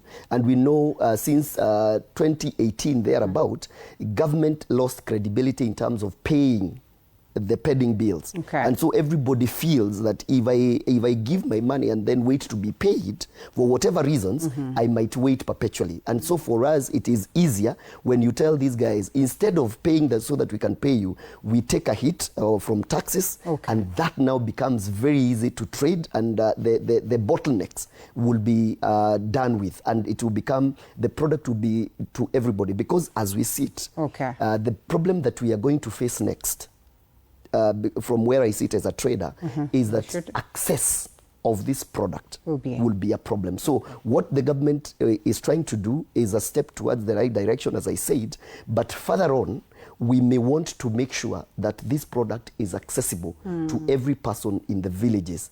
And as I said, the government does not own the oil, so the oil marketers need to be given that space so that they can trade in a way that they don't feel constrained by the systems. You know, I was talking about this yesterday, Senior Sosion, to acknowledge that it comes at a very bad time. At a time when a country is dealing with these concerns about, of course, the deal, G2G in question, perhaps maybe not in question, but the procurement processes, and the fact that we recently have a scandal that has been pegged to this petroleum industry and basically the importation of oil into the country. I mean, one would want to ask, what impact does it have in this conversation around the prices of fuel, and what can the government do to just get the confidence of Mwananchi that, you know what, these two perhaps do not marry, and even though they do, we are in charge to ensure that, you know, if prices are to shoot up, there's not going to be this happening as a question of corruption, as a question of people crafting unnecessary deals, like Senior Mbaye speaks of that. But before we get to hear your view, or as you try to encompass your thoughts, allow us to just check on what is happening around the different parts of the country. Willie Dennis Njiru is in Naivasha. He could paint a picture of what the people of Naivasha feel about this. Willie, over to you. Good morning.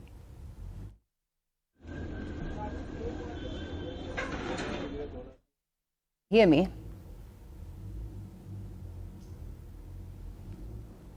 Willie Dennis Njiru? All right, I will get back to Willie shortly once we have fixed that. But yes, how do we bring the confidence to the people that, Yeah, first of all, I think we got to get facts right. Yes. Straight. Unlike what Professor here is trying to put across to make it very political, to make it look so sorry. This is the second global challenge we are facing in a period of 4 years. The other one was the Russian conflict, and we saw there was no petrol completely in the country. There was no fuel. That was a lesson, and that is why the current government resorted to G2G, and with this Middle East conflict, absolutely, we cannot say there is a shortage of fuel in the country. Fuel is available in the country, and the only problem now is the pricing, and pricing is not determined politically, it's not determined by government, it's determined by market forces. Not even the oil market has determined that, because they only handle the rest. And it is good we look at facts as it is at the moment. The US petrol went up by 44%, diesel 55%. UAE 41% petrol, 72% diesel. Tanzania 37% petrol, 39% diesel. China 26% petrol, 27% diesel. Germany 26% petrol, 43% diesel. Turkey 21% petrol, 21% diesel. Nigeria 38% petrol, 84% diesel. UK 20% petrol, 36% diesel. Okay. South Africa, and then Kenya 16% petrol, 24% diesel. Looking at those numbers and figures, we think as a country we've acted right to manage the entire industry so that it doesn't destroy the economy. And it does. Of course, the challenges are that these are facts. This is not a domestic commodity. It's an imported commodity. And we've got administrative structures and institutions in place. When EPRA reviews, because EPRA is an independent body regulator that reviews prices every 14th day of the month, contrary to what Mbai is talking about, that it was done at night. Every Kenyan knew the new prices were expected on 14th, and whatever time before midnight. And indeed, we got breaking news a few minutes to 10 with the new prices. And with that regulator, the prices are always set in relation to government taxation, and that is where the government came in, put in subsidy to cushion, and also reduce the VAT. And it was further reduced yesterday, and April went back to revise. Esini, I want to come back to you. The question that you've asked, Esini, allow me. The question that you've asked, the question that you've asked is critical. Self-interest, corruption, and cartels within that space. I want you to respond to that. Ample time for that. Lakini unajua watu wa matatu ni watu wa masaa. Sasa kidogo tusikie what they have to say, and then we come back to you. Correct. Willie. Indeed, it's a good morning here in Naivasha, and everything remains upward, scaling upwards in matters transport and basic commodities. I am at a famous bus matatu terminus here referred to as stage ya Kinangop, where we have quite a number of fleets from Thika to Nyandarua to Narok to Nairobi and Nakuru. And in my little survey, I've got to understand that most of the prices have gone up between 50 shillings and 100 bob. The highest price being 100 shillings from Naivasha to Narok. And I'm lucky to have got one of the service guys here. He will be introducing his name and telling us what it is that we have to bear from the price, fuel price. Angalia kule. Nieleze jina lako na utueleze bei mumeongeza ya matatu. Anza kwa majina. Majina naitwa Noah Ngigi kutoka Naivasha. Bei ya matatu tumeongezea due to fuel price. Sasa hali imekuwa ngumu sana kutoka jana asubuhi. Watu tulialauka tukapata mafuta yameongezewa na 40 bob, na sisi tukaongezea 50 bob. but Wakenya ni kufinyiliwa, wanafinyiliwa sana, wanafinyika sana juu kwenye wao wanafanyia kazi hawajaongezewa mshahara, lakini hiyo mshahara wao ndio hiyo sasa wanakata ndio wapate kulipa fare. Kama mahali unaendanga unalipa 100, sasa ni 150. Na wewe kwenye umeajiriwa kazi hujaongezewa hiyo 50. So tunaomba, hatuwezi omba hii serikali sasa itusaidie. Sasa tunaomba tu itufinyilie kabisa. Hatuwezi omba itusaidie, hapana. Waziri amesema tumefika mwisho. Waziri amesema vita vya Mashariki ya Kati ndivyo vimesababisha hivi. Tunaona vile kule kunaenda Iran. Hakuna, sio mambo na vita. Juu kama ni mambo na vita, hii kitu ingeanza kitambo sana. Lakini how comes hii mafuta inaongezewa within 1 month, na wenye walikuwa hapo mbele walikuwa wamesema mafuta itaongezewa. Hii si mambo na vita. Hata hiyo vita ikiendelea, kwani hii serikali yenyewe hajipangangi ikijua hali ya anga itaingia ijiwekee mafuta? Si hizi wa Kenya tunastahili kuongezewa, hata kama hiyo vita iko, tunastahili kuongezewa mafuta after 1 year, juu sisi tumejiwekea mafuta yetu.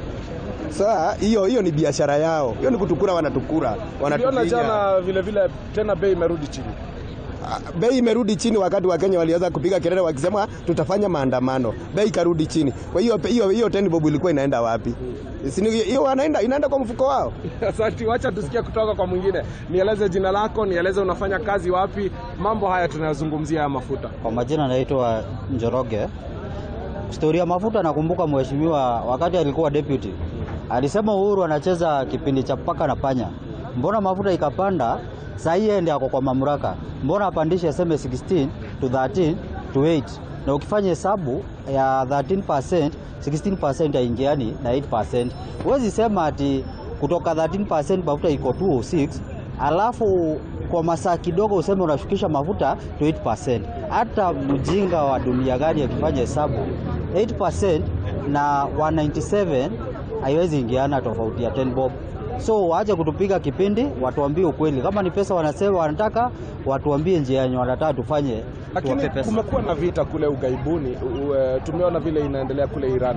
Na ile wanasema ile corridor ya Strait of Hormuz, wanasema kwamba hiyo ndio upitisha mafuta 20% ya mafuta ya ulimwengu wote, na ikifungwa inaathiri usambazaji wa mafuta. Sisi tunaathirika sana kwa sababu tuko katika corridor ile inayotumika hapo. Hakuna kitu kama hiyo, kwa maana kila kitu lazima iko na mbinu yake mwafaka. Kama hiyo corridor lazima ipitiwe, kuna njia zingine zinaweza pitiwa, kwa maana hapa njia ni mingi. Wanaweza leta na magari, inaweza pita na pipe yenye ya Uganda inapita huku, na bado Uganda mafuta iko chini. So ni atueleze, wakati alikuwa anataka kura akiwa mdogo, alikuwa mzuri sana akituambia Uhuru anakula na makateli. So yeye sasa yako kwa mamlaka, atuambie kama hata yeye anakula, hata kama yeye anakula na makateli ama kunaenda aje. Hivyo tu ndio tunamuomba, na akumbuke kama anatuhitaji na sisi tunamhitaji, aangalie maslahi ya Wakenya. Sawa, kabla hatujaondoka acha tuweze kupata jamaa hapa mwingine wa mwisho. Unaitwa nani na mambo yote haya? Okay. Mimi kwa majina naitwa Henry, na the main question is uliza prezo. Ile wakati Egypt ilikuwa na ngori, so alijipanga for 7 years. Why Kenya? Unasema Kenya ni developed, unasema nataka kupeleka Kenya Singapore. Why don't you develop the country? Ujipange before. Jana minister huyu wa mambo ya mafuta Opiyo Wandayi jana alisema ati hii mafuta yenye sasa hivi imepandishwa bei iliingia before Strait of Hormuz mambo yaanze. Mbona mpandishe bei na Strait of Hormuz hiyo mambo ya vita ya Iran na USA iko imeanza? Opiyo Wandayi, from your mouth, from the horse's mouth, just be straightforward to Kenyans. Kama ni pesa mnataka mtuambie. Lakini unajua serikali kila mwezi inaongeza mafuta ama kupunguza tarehe 14. Hizo ni ratiba za serikali. Okay, let me tell you one thing. The time of Uhuru, subsidy ya mafuta, hata kama even if he was a president, subsidy ya mafuta alikuwa anajaribu kupambana nayo. Na mafuta, he knew diesel and petrol is everything to Kenyans, and it matters a lot. Yeah. Asante. Nashukuru sana kwa muda wako. Linda, there you go. Just to give you a small snippet that fares to Nakuru have gone up to 350 shillings, to Limuru 250 shillings, to Kikuyu 350, as well as Thika. And as we said there before, the highest price is from Naivasha to Narok, where the prices was between 300 350 to 400. Now the prices is up to 500 shillings.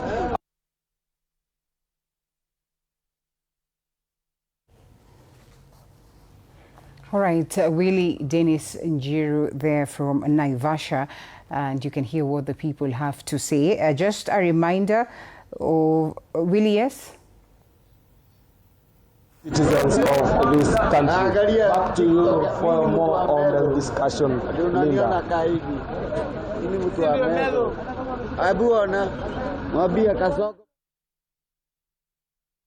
Have an update within, of course, around this area.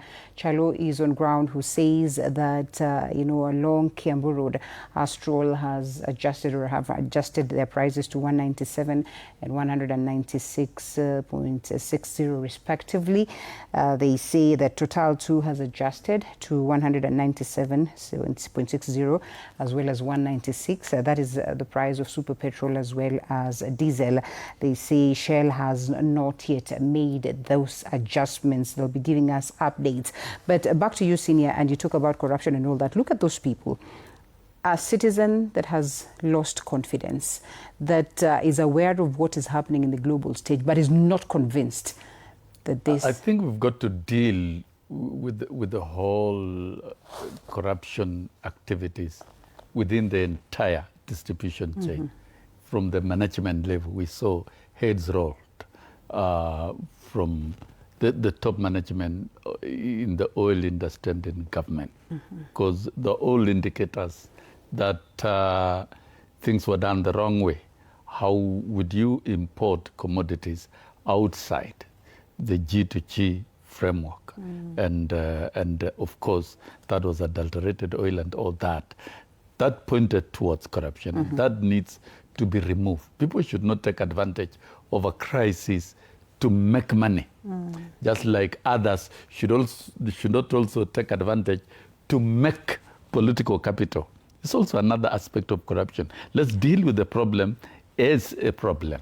And it doesn't stop there. We've seen the administrative action taken by government and by the president, and the president pronounced very clearly that he's going to deal with the cartels in the oil industry, the way he dealt with the cartels in the sugar industry. Now that the sugar farmers, and we're almost getting to adequate production of sugar in the country, because the cartels were dealt with, the cartels in all other sectors of the economy. So the oil sector, it is also home to cartels. And those cartels have to roll and they have to go. The last mile, the users, like for example, the matatu transport industry. You can see some bit of misinformation, some of it very political, and we cannot really justify some of the high rates of fare. The matatu industries must also be very fair to the citizens, and match the revision of fares with the prices that the government that has been set. If it is reduced, they should reduce, because you also cannot look like you want to punish the public and to portray the government as being wrong. It's not right. It is something that requires a lot of exercise of caution across, up to even to the last mile. The people who are traveling, because it looks like this is now a strategy to incite the public, that now the fuel has gone up, so now you raise it by half. By half. It doesn't match. It doesn't match at all. And this is a temporary thing. It will eventually come down. So the problem of dishonesty is existing across the chain, and this is what needs to be managed. And it's not going to be the end of things. Government should continue cracking the whip so that things are done right. Even up to the owners of matatus, the owners of vehicles. Let us be reasonable. Let us not slap citizens with unnecessary burden. Give citizens the burden that is equivalent to the index change in prices, but taking advantage so that you transfer a lot of suffering to the citizens, it really is not right. It is a moment to practice prudency, and not just prudency by a few, by all of us, including the oil marketers, including those in administration and government, including owners of matatus, and all those who handle fuel at the end of it. You know, by yesterday, the prices had already been adjusted, especially travel prices. So whether they're going to adjust lower is equally a question of wait and see. And this was a directive from their seniors.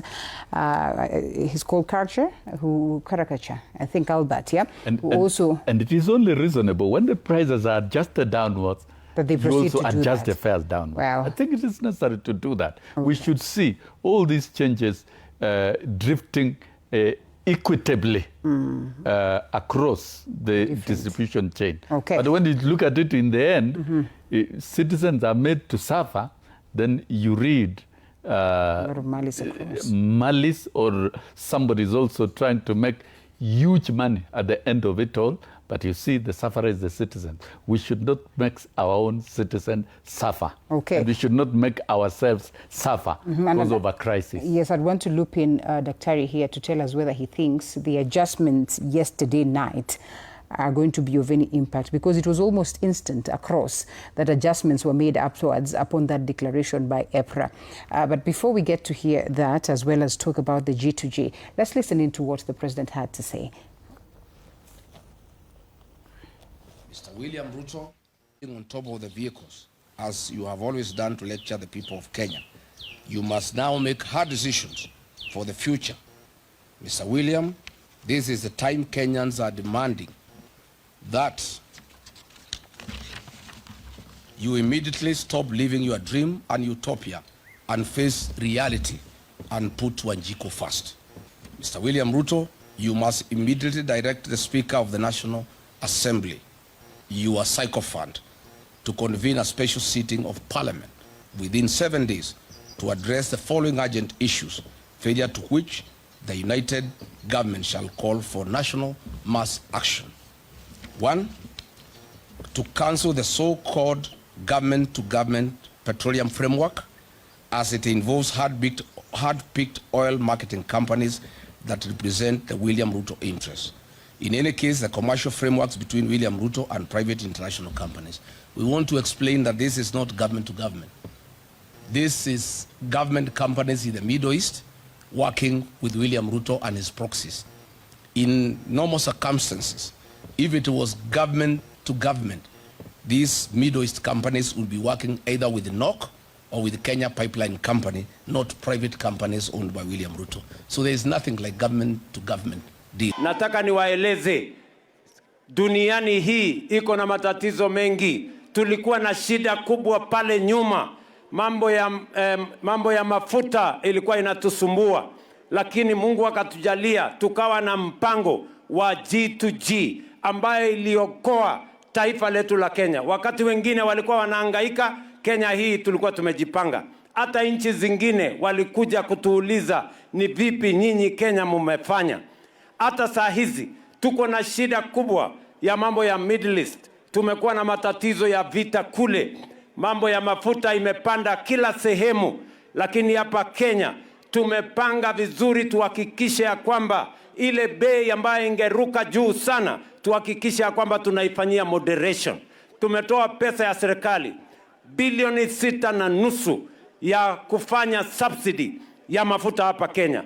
Tumerudisha chini ile mambo ya VAT kuhakikisha kwamba tuna moderate mambo ya mafuta hapa Kenya. Na mimi nataka niwahakikishie ya kwamba serikali ya Kenya tutafanya juu na chini. Nchi zingine nikiongea na nyinyi hawana mafuta hata katika pumps zao. Hapa Kenya tuko na mafuta ya kutosha, ya kwanza. Ya pili, tumehakikisha ya kwamba tumefanya subsidy, ndio hiyo gharama ya juu zaidi isifikie kwa wananchi wa taifa letu la Kenya. And we are going as a nation to make sure that we cushion the people of Kenya from high prices of fuel. The G2G arrangement has made Kenya a very competitive fuel destination. You cannot compare our fuel with our region or other countries. There are countries who do not have fuel in their countries. In Kenya, we have enough fuel. We have used 6.5 billion to subsidize so that we can moderate the price of fuel in Kenya. We have also reduced VAT so that we make sure that Kenyans do not bear the brunt of excessive fuel prices. And we are going to monitor the situation to make sure that we cushion ourselves as our country, cushion our economy, cushion our transport sector, so that Kenya can continue to be a competitive country as we drive towards the transformation of our country. We wish to state as follows. On Thursday, the 2nd of April 2026, Kenyans were treated to dramatic arrests of former PA State Department of Petroleum, Mr. Mohamed Liban, Mr. Daniel Kipto, former DG EPRA, and Mr. Joe Sang, former MD, Kenya Pipeline Corporation. On 4th April 2026, a public statement made by William Ruto meant to hoodwink and fool the people of Kenya. He argued that oil cartels had been crushed to a halt. Further, he strongly stated as follows: that the international oil companies, IOCs, had not declared their inability to perform their obligations under contract. Yet we know that there was official communication requesting a contract review and price adjustment following the Middle East crisis. That the trio had resigned, yet they were forced to resign during the Easter weekend while still under police custody. That the 3 accused persons would be charged in a court of law for various offenses. The 3 international oil companies, IOCs, in the so-called G2G arrangements are Saudi Aramco, they supply diesel and super petrol; Abu Dhabi National Oil Company, ADNOC, they supply diesel and jet fuel; and Emirates National Oil Company, ENOC, they supply super petrol. These IOCs supply and distribute fuel through 6 hand-picked local oil marketing companies. But what was being hidden from the public was the real culprits of this scandal. The team leader of this oil scandal is William Ruto, Felix Koskei, and the abroad-based expert, the CS for Energy and Petroleum, Mr. Opiyo Wandayi. Honorable Sossion is telling me, scare what? We'll come back and hear what he has to say. But yes, the government, the president is exhibiting confidence that it is the G2G that has cushioned us so far, and it is the right path that the country took. And he tells us that you need not to worry because the government is in control. Why are you worried as a citizen? When I look at the president and when I look at your party leader as well. Yeah, I've met the president many times and we have sat doing a lot of government work. When I look at the president, he talks too much. A president should not talk too much. The more you talk, the more you confuse yourself and you lie. You expected the president not to react to this, really? Let me tell you. Look at the clips going around after yesterday. When he was looking for the position of the president, he rubbished Uhuru Kenyatta, saying, how can fuel be more expensive in Kenya, in Uganda, cheaper in Uganda, yet fuel passes through Kenya? Don't talk one thing when you are looking for power.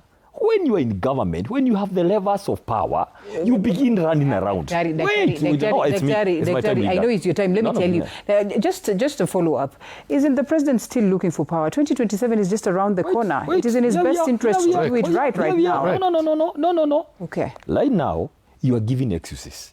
How do you allow on earth, how do you allow government to increase diesel by 40 when the economy is already very bad? When people can merely afford a meal, when people are living on debts, literally, you borrow money from this, this source of up, then you when the time comes to pay, you have to borrow another one. Already the economy is too bad as we speak today. Agriculture, production, manufacturing, everything.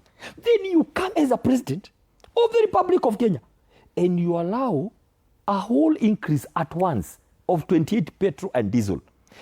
How do you allow even people to begin thinking of increasing prices as a president? How do you even put people to that corner? Not unless, and then how do you want to come and say, just announce a higher one when they cry for a day we begin increasing. Decreasing. You hit with 40, then begin piecemeal decrements so that you are seen you are a big boss, you are the president, that you occasioned a higher price. When the people begin complaining, you begin reducing so we can come and praise you and worship you. Excuse me, people are sharp. Number one, very quickly, Linda, we are put up into some drama. Why? Because one of the companies that was under G2G that has been importing 70 to 80% of the fuel. Remember, there are about 4 companies. One of them, a blue-eyed company that many people in government have been eating from. When the crisis came, they were asked, just begin saying you are not able because of the Iran war, so that the prices can go up. Right? That's what they were told. Then this company was told, if you are not able, we are going to get others under the law. Today, why the 3 men or 4 have not been charged? Because there are no charges. They said, hey, we were told by the National Security Council meeting with the minutes to proceed and procure other sources of fuel. Now, why then that didn't happen very fast is because this blue-eyed company, when they were kicked out of importing fuel, they learned to state out and said, we have been kicked out. And because the interests are there, that's why the men were arrested. Because they didn't give this company, whose masters are the people in this government. Now, when the Honorable Rigathi Gachagua said that President is making 5 shillings per litre, did he deny? No. Because every Kenyan know this is business for some people in government. Okay. They are taking advantage of this crisis. Now, very quickly on G2G, let me tell you. I saw Sosion read some things. What he is reading some figures from a blogger in State House called Dennis Itumbi. He has posted it. Dennis has posted those figures Sosion is reading on national show without confirming that, US, USA. I mean, the reason why I did not counter what it is that he says is because we are also trying to look at the situation across East Africa. I'm here in East Africa. Okay. I'm saying we cannot begin discussing the things of our chief bloggers from State House here. US, what happened? Even though they are factual, it is factual. Okay. There are some bloggers there. They have run out of content, serious content. Let them come here and discuss here. Let's go sharing some blogs. Listen to me. Without G2G, like my party leader have said, there's nothing like 2G. I mean, we went to school a bit. G2G means government to government. Please, no, we cannot allow misinformation in this country so long as we are around here. Okay. It is government to government. Not government Those companies you have mentioned, he has mentioned, are government owned by Saudi Arabia, right? We have dealt with them before. So this one is called Kenya Pipeline or NOC. NOC is a national oil company, right? Owned by government. Fuel should be flowing between the two. The moment you bring private companies, okay, and you say one of them will be giving more fuel, that is now you are making money through this private company. It's no longer G2G. That's number one. So there's nothing like 2G. Now listen, Uganda, Ethiopia, Tanzania have nothing like G2G. Yet the following is happening. Djibouti right now, fuel is 199. Tanzania 192. Uganda 183. Burundi 175. Ethiopia 157. DRC 136, a landlocked country, without G2G. We want to tell the president, you can lie for some time and go around, but people can see through you. People can see through you. So please stop this thing of G2G immediately. That is a demand we are making now. We don't want to hear things because it's fake. It's an opportunity for collusion to steal. So we are saying this, Linda. Let us be practical. I'm watching and I'm looking at the president. I'm saying, surely, how do you allow pain? How do you allow people begin increasing fares? Already that is a lot of issues, a lot of confusion we are creating. Already. By the time you push your own people to go begin thinking of increasing, and then do you know what he wants to do? Now people cry a bit, then he says, I've reduced 10 shillings. We are telling Mr. President, please. When last time we said, don't amend reject, Kenyans meant it. Kenyans are meaning you have to reduce you have to increase 5 billion again from the fund. And you have to scrap that levy that you increased without public participation in the finance bill of 2023. It has to go. This fellow has to come back so that, Linda, we Kenyans can remain where we are, suffering with your basic meals, you know, with the lack of jobs, at least we remain until next year. We don't want, we cannot agree. And I'm watching here. I'm the Secretary for Planning and Economic Affairs. This is what I do every day. And I'm watching, I'm saying, now, on top of the problems we have, we have now to go manage about fares. We have to literally to go telling people, oh, 40, then 10. No, it is everything going. Everything has to go. For petrol, it has to go back to factory settings. 27 shillings have to go. So that we can, this government can learn some manners. That you have to have strategic reserves, that you cannot steal from your own people. That's a lesson William Ruto has to get very clearly. That next time round, don't try to benefit from a crisis. Don't try to lie to us about Iran, about State of Hormuz. Now you begin even seeing Matato's written State of Hormuz. Because people are being told everything you do. Wait a minute. You miss food, you miss lunch. Wait a minute. You are knocked by a stone when you are moving near State of Hormuz. Or, you know, it rains a lot. This is State of Hormuz. Wait a minute. We can't go that but we also cannot overlook the realities across the global space. And Chomba, I want you to come in and perhaps respond to what it is that Daktari says. Is there a possibility that, you know, just looking at the prospects and what is happening across the global stage, that the president or perhaps the country can adjust these prices back to where they were? Is it realistic at all to speak about that at this very point? And also, when they're making these adjustments, what are the possibilities that the other sectors, again, are going to make the adjustments lower? Because it's beautiful to see adjustments made overnight and then they're even lowered the other night. But, you know, once you make those adjustments upwards, everything changes.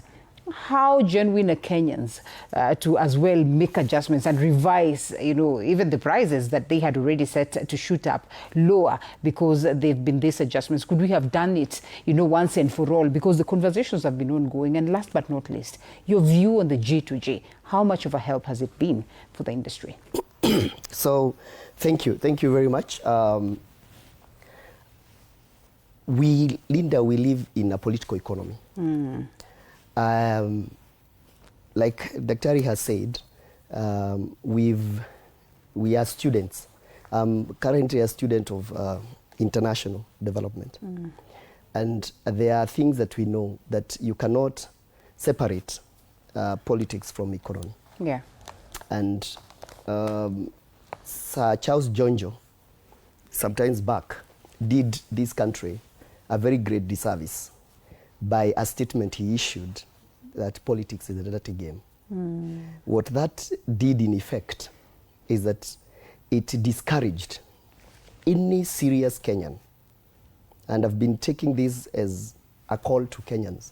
There are people out there who have done very well in this country, industrialists who have done extremely well, scholars like Daktari, other people who have done very well.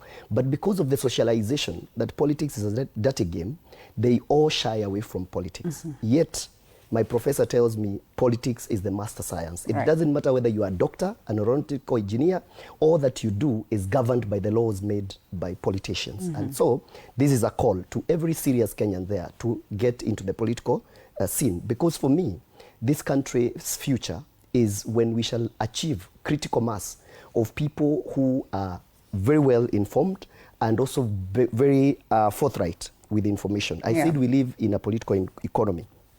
One, there are suggestions I would wish to say.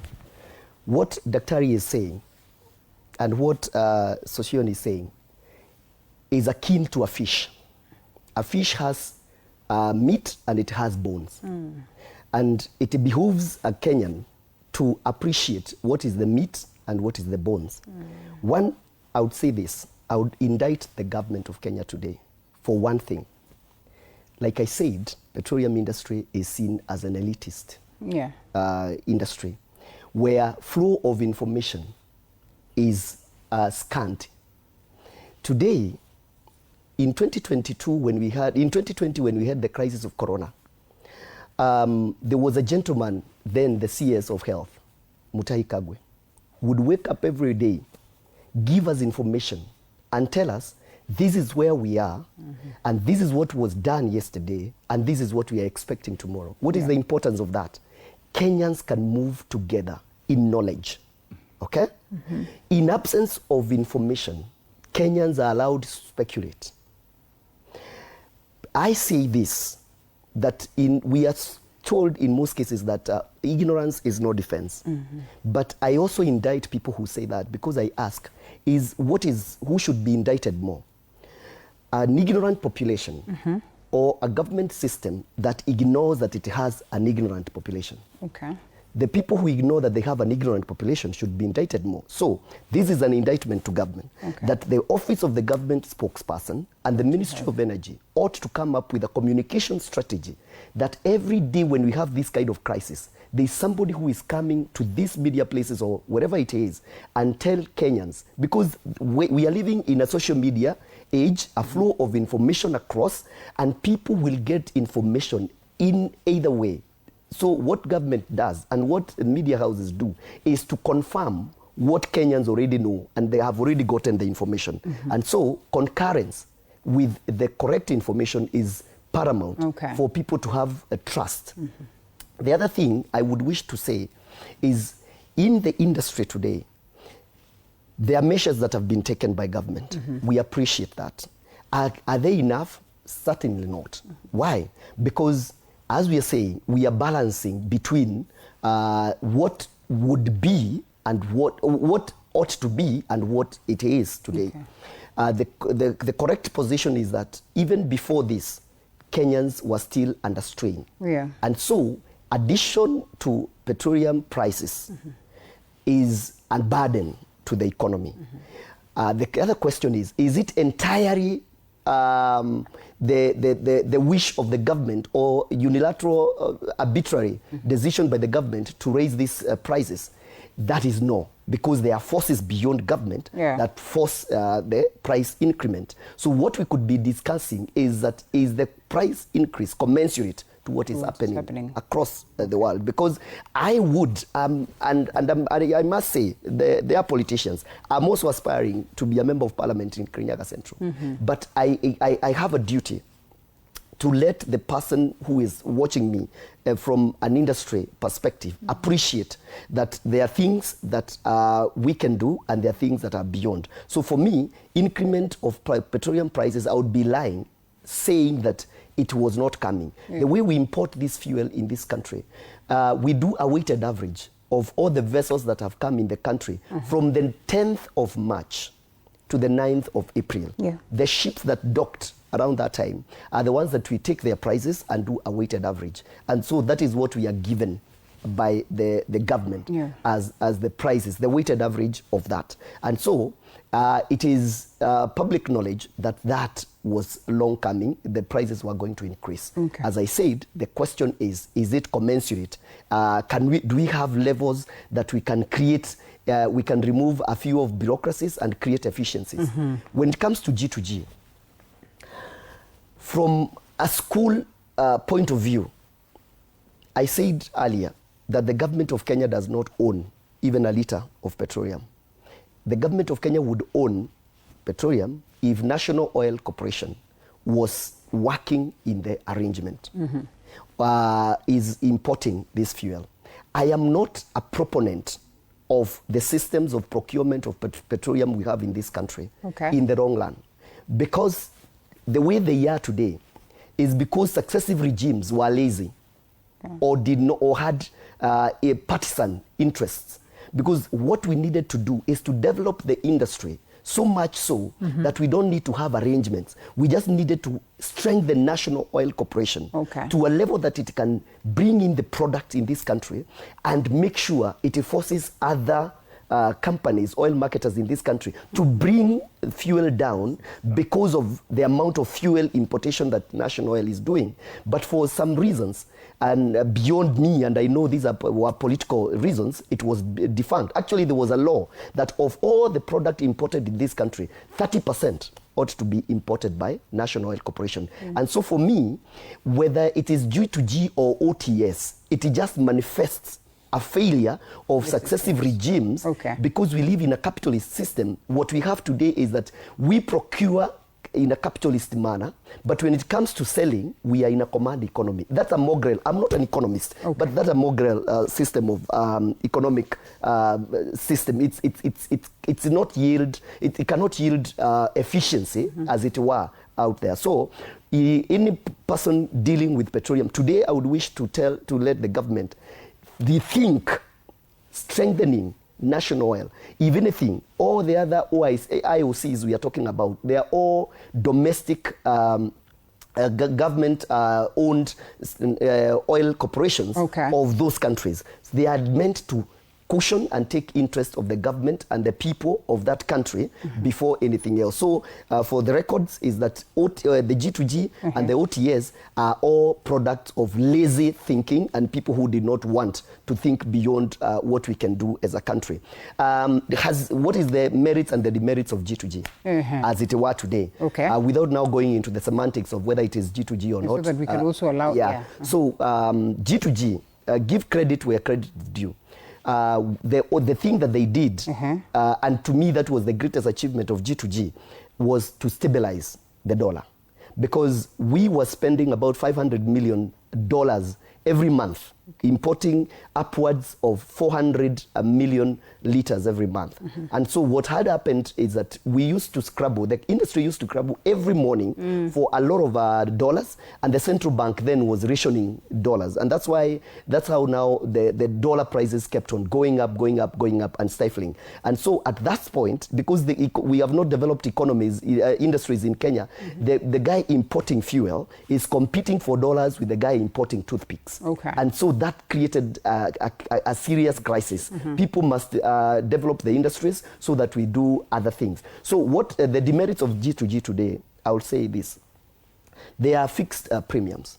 We are supposed to, they should cushion us when the prices are going up, and also sometimes get us to a certain level. So there's a level at which the prices cannot go down because of the fixed premium. Because for that the arrangement to make sense, there has to be fixed premium. So we may have an advantage when the prices are going exponentially high, and so that we are cushioned a little. But when the prices go very low, we may not enjoy that level, because for it to be functional, just like operating an oil well. Today, if an oil well goes below $60 per barrel, it will not be functionally possible to run that well. So that is the demerits for me from an industry player perspective. And I think that's very useful. Honorable Sossion, you will forgive me for having allowed him an extra moment so that he could help us understand this. In Mombasa, you can see on your screens, those are the prices clearly adjusted downwards, as you can evidently see.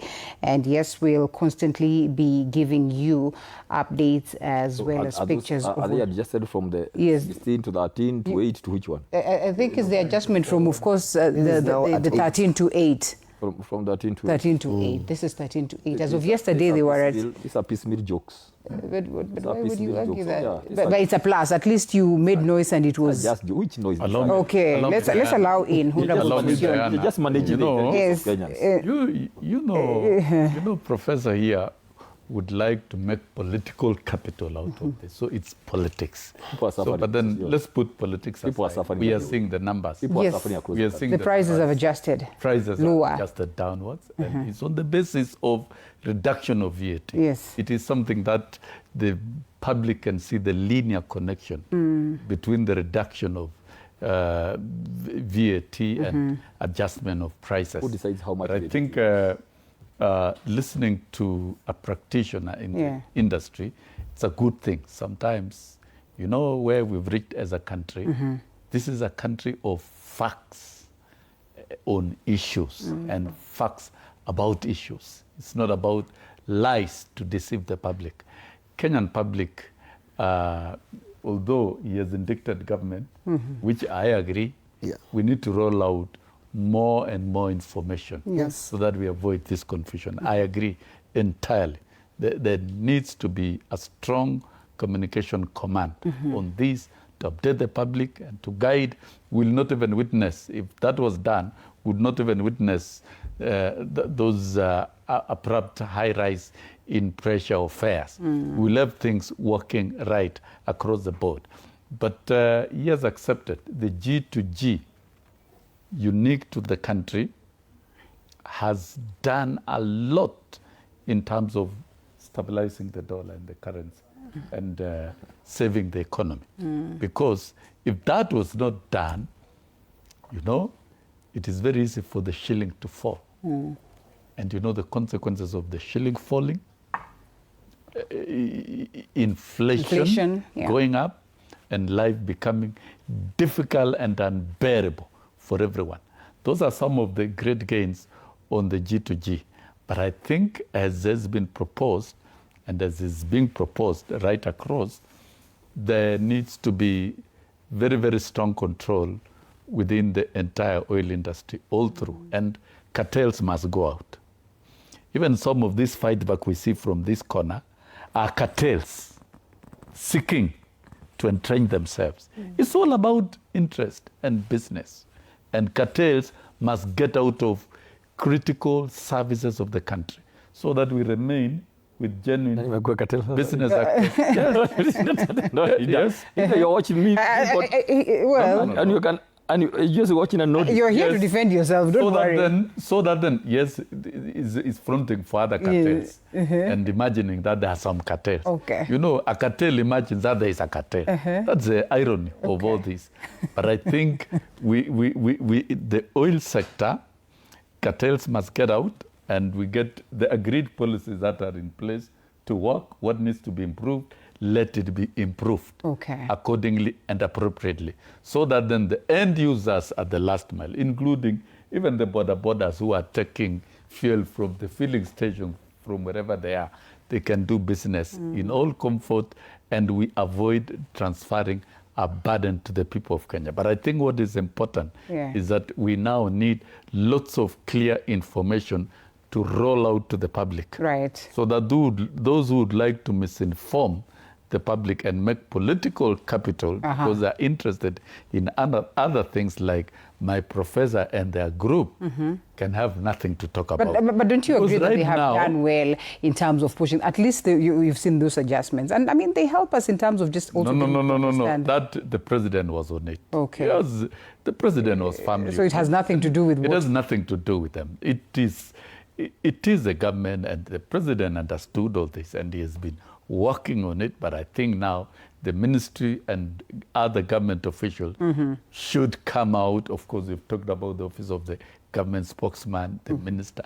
They should be talking to the public and taking the public step by step on what is happening and coordinating with correct empirical information. Correct empirical information. What we need is correct information. Right. That is what we need. Okay. Once we have correct information, we'll not have these lies, because these lies from this corner must come to an end, so that we deal How much of lies with the are genuine they? problem. How much of lies? They actually told us that VAT can be adjusted downwards, and true to it, that is what the government has said. No. And let me go to Mombasa. And then I come back to you. Quinto Afula, over to you. What is Mombasa like this morning? What are the sentiments of the people down there? Adjustments up, adjustments down. Are they happy about it?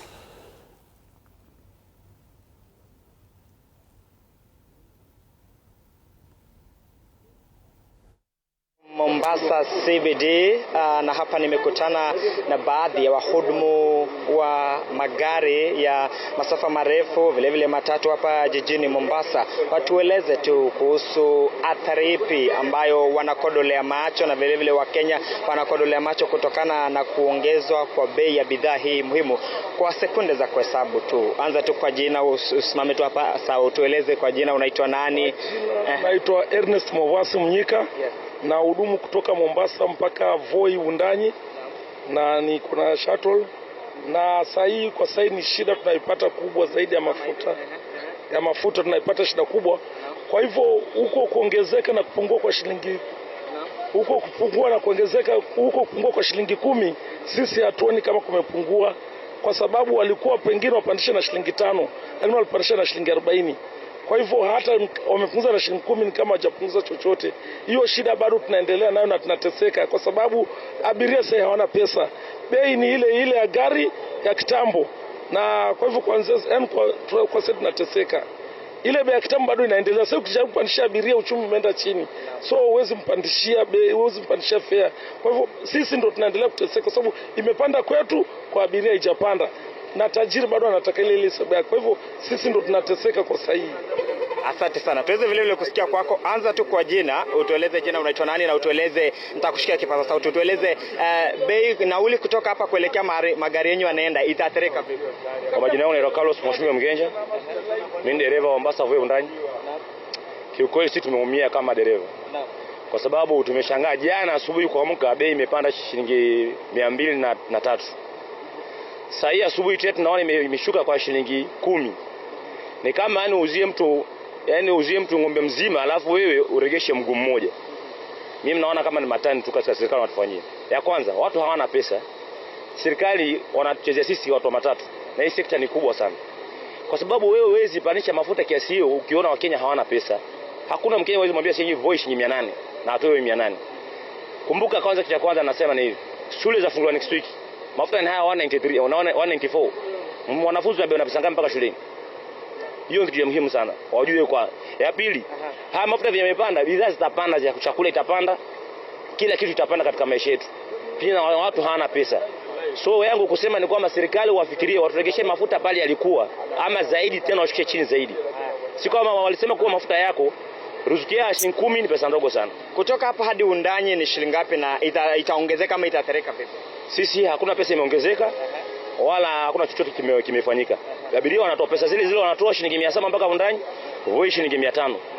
Na ukiangalia Voi kutoka gari mpaka Undani kwa sahihi mafuta yampanda tunakunywa shilingi 10,000 gari moja. Naam. Unaona?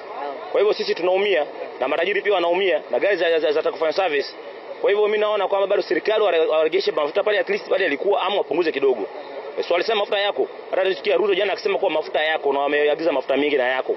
Na ametoa pesa 6.3 billion. Kwa hiyo tunahitaji serikali ifanye jambo hata sisi wenyewe tusikie raha. Asante sana Linda Lela. Those are sentiments from Mombasa residents and also these matatu workers and operators in Mombasa County, and they are calling upon the government to add something on the subsidy. They say 10 shillings is low, it is below the expectations, saying that it was added by 40 shillings, now reducing by 10 shillings. They don't think if it is something that is going to cushion them accordingly. So, reporting live from Mombasa, my name is Quinto Afula. Back to you in our studios. Thank you so much, Kinto Afula, and you can be sure that we'll be having our reporters across the country and correspondents keeping us up to speed as to the view of the people and whether there are any other adjustments that we will get to witness. We'll certainly be here to give you updates on these developments. As we come to a close, we have Dr. Rubiko, who is watching from the Middle East. He says summary is one word. This is a whole game of karma. How is it that the change of price is there overnight and the next time it is reduced? Why is it that Uganda's fuel is at 188 shillings and it is a landlocked nation? Wacha kabisa. Well, wacha kabisa. Are we Malizia? I want to finish by saying this. Please, let's be factual. Kindly. You know basic English. You know what is government to government. You cannot praise and bringing those things that the president says every day about $500 million. Let's go to the point. What is G2G? It is government to government. I know, because I'm a trained person and I've worked in government in senior levels. Please, let us not lie to Kenyans. There's nothing like G2G in Kenya. It is government to private sector. It is companies. I said it would have been G2G if it was national oil. Exactly. So don't say that there was something that it is stabilized. It is not. No, that one now. It has not stabilized because that's why Uganda has no G2G and the fuel is cheaper. Let's stop there.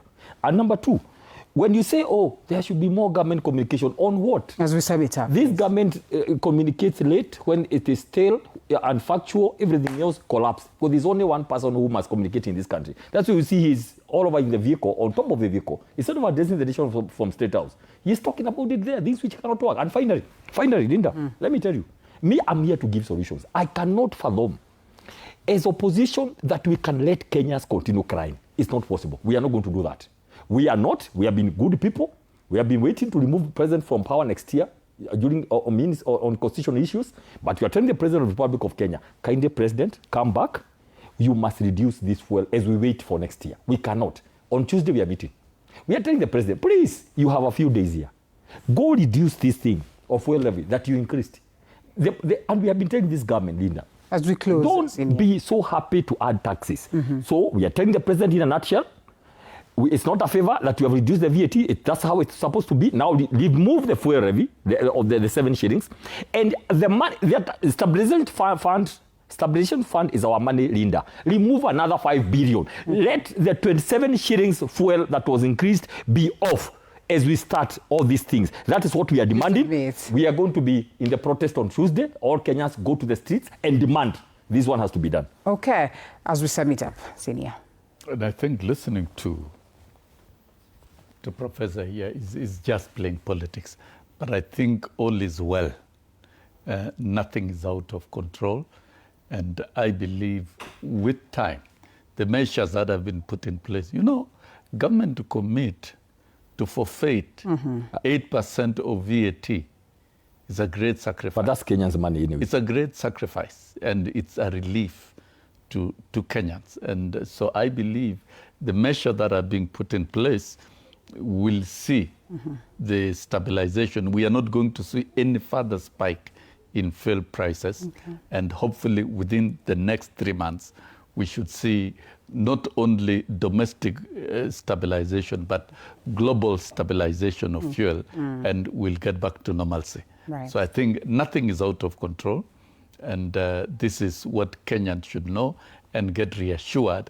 And all those actors within that space, including matatu owners, please let us not transfer unnecessary burden to the citizens. Let us do things right, and let us transact correct, empirical, truthful information about this crisis at all times. We should avoid attempting to incite and sensationalize Kenyans, and even trying to organize Kenyans to come to the streets. What will Kenyans be doing in the street? You just want to bring a lot of unnecessary violence to the street because you are empty. That's what is going to happen. Well, no, you cannot. This fuel crisis, we cannot. 30 seconds. Yeah, my 30 seconds, I want to spend them saying that it is imperative upon us as people and the government to be seen to be working together. And that's why I'm saying, I'm talking about the flow of information. The fact that it has not been coming, Daktari, it does not negate the fact that it needs to be corrected. And so from where I'm speaking, I'm not speaking about what has been, I'm talking about what ought to be.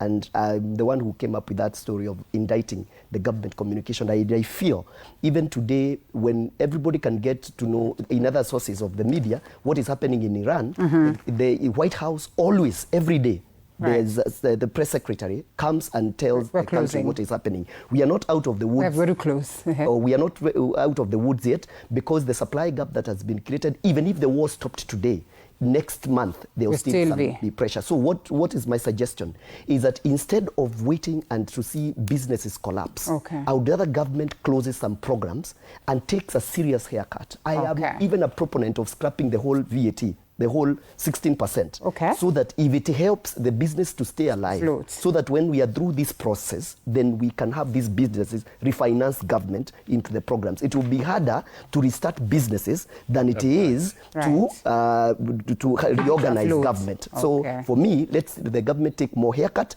so that the public and the government can be seen to be shouldering the burden together, such that if we leave it to public alone to shoulder the burden, then it will be not right. If the government should, we have to close. We have to do it together. Thank you. Those are my closing remarks. Thank you so much. We could speak until the cows come home, but there are a lot of other matters that need to be discussed, and therefore Odida will be coming in shortly. Last speaker, Martin Chomba, the chairperson of the Petroleum Outlets Association of Kenya.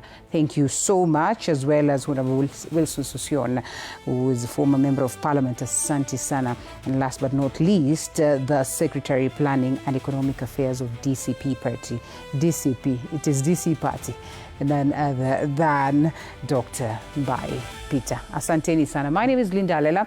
I leave it to Odida to take us on.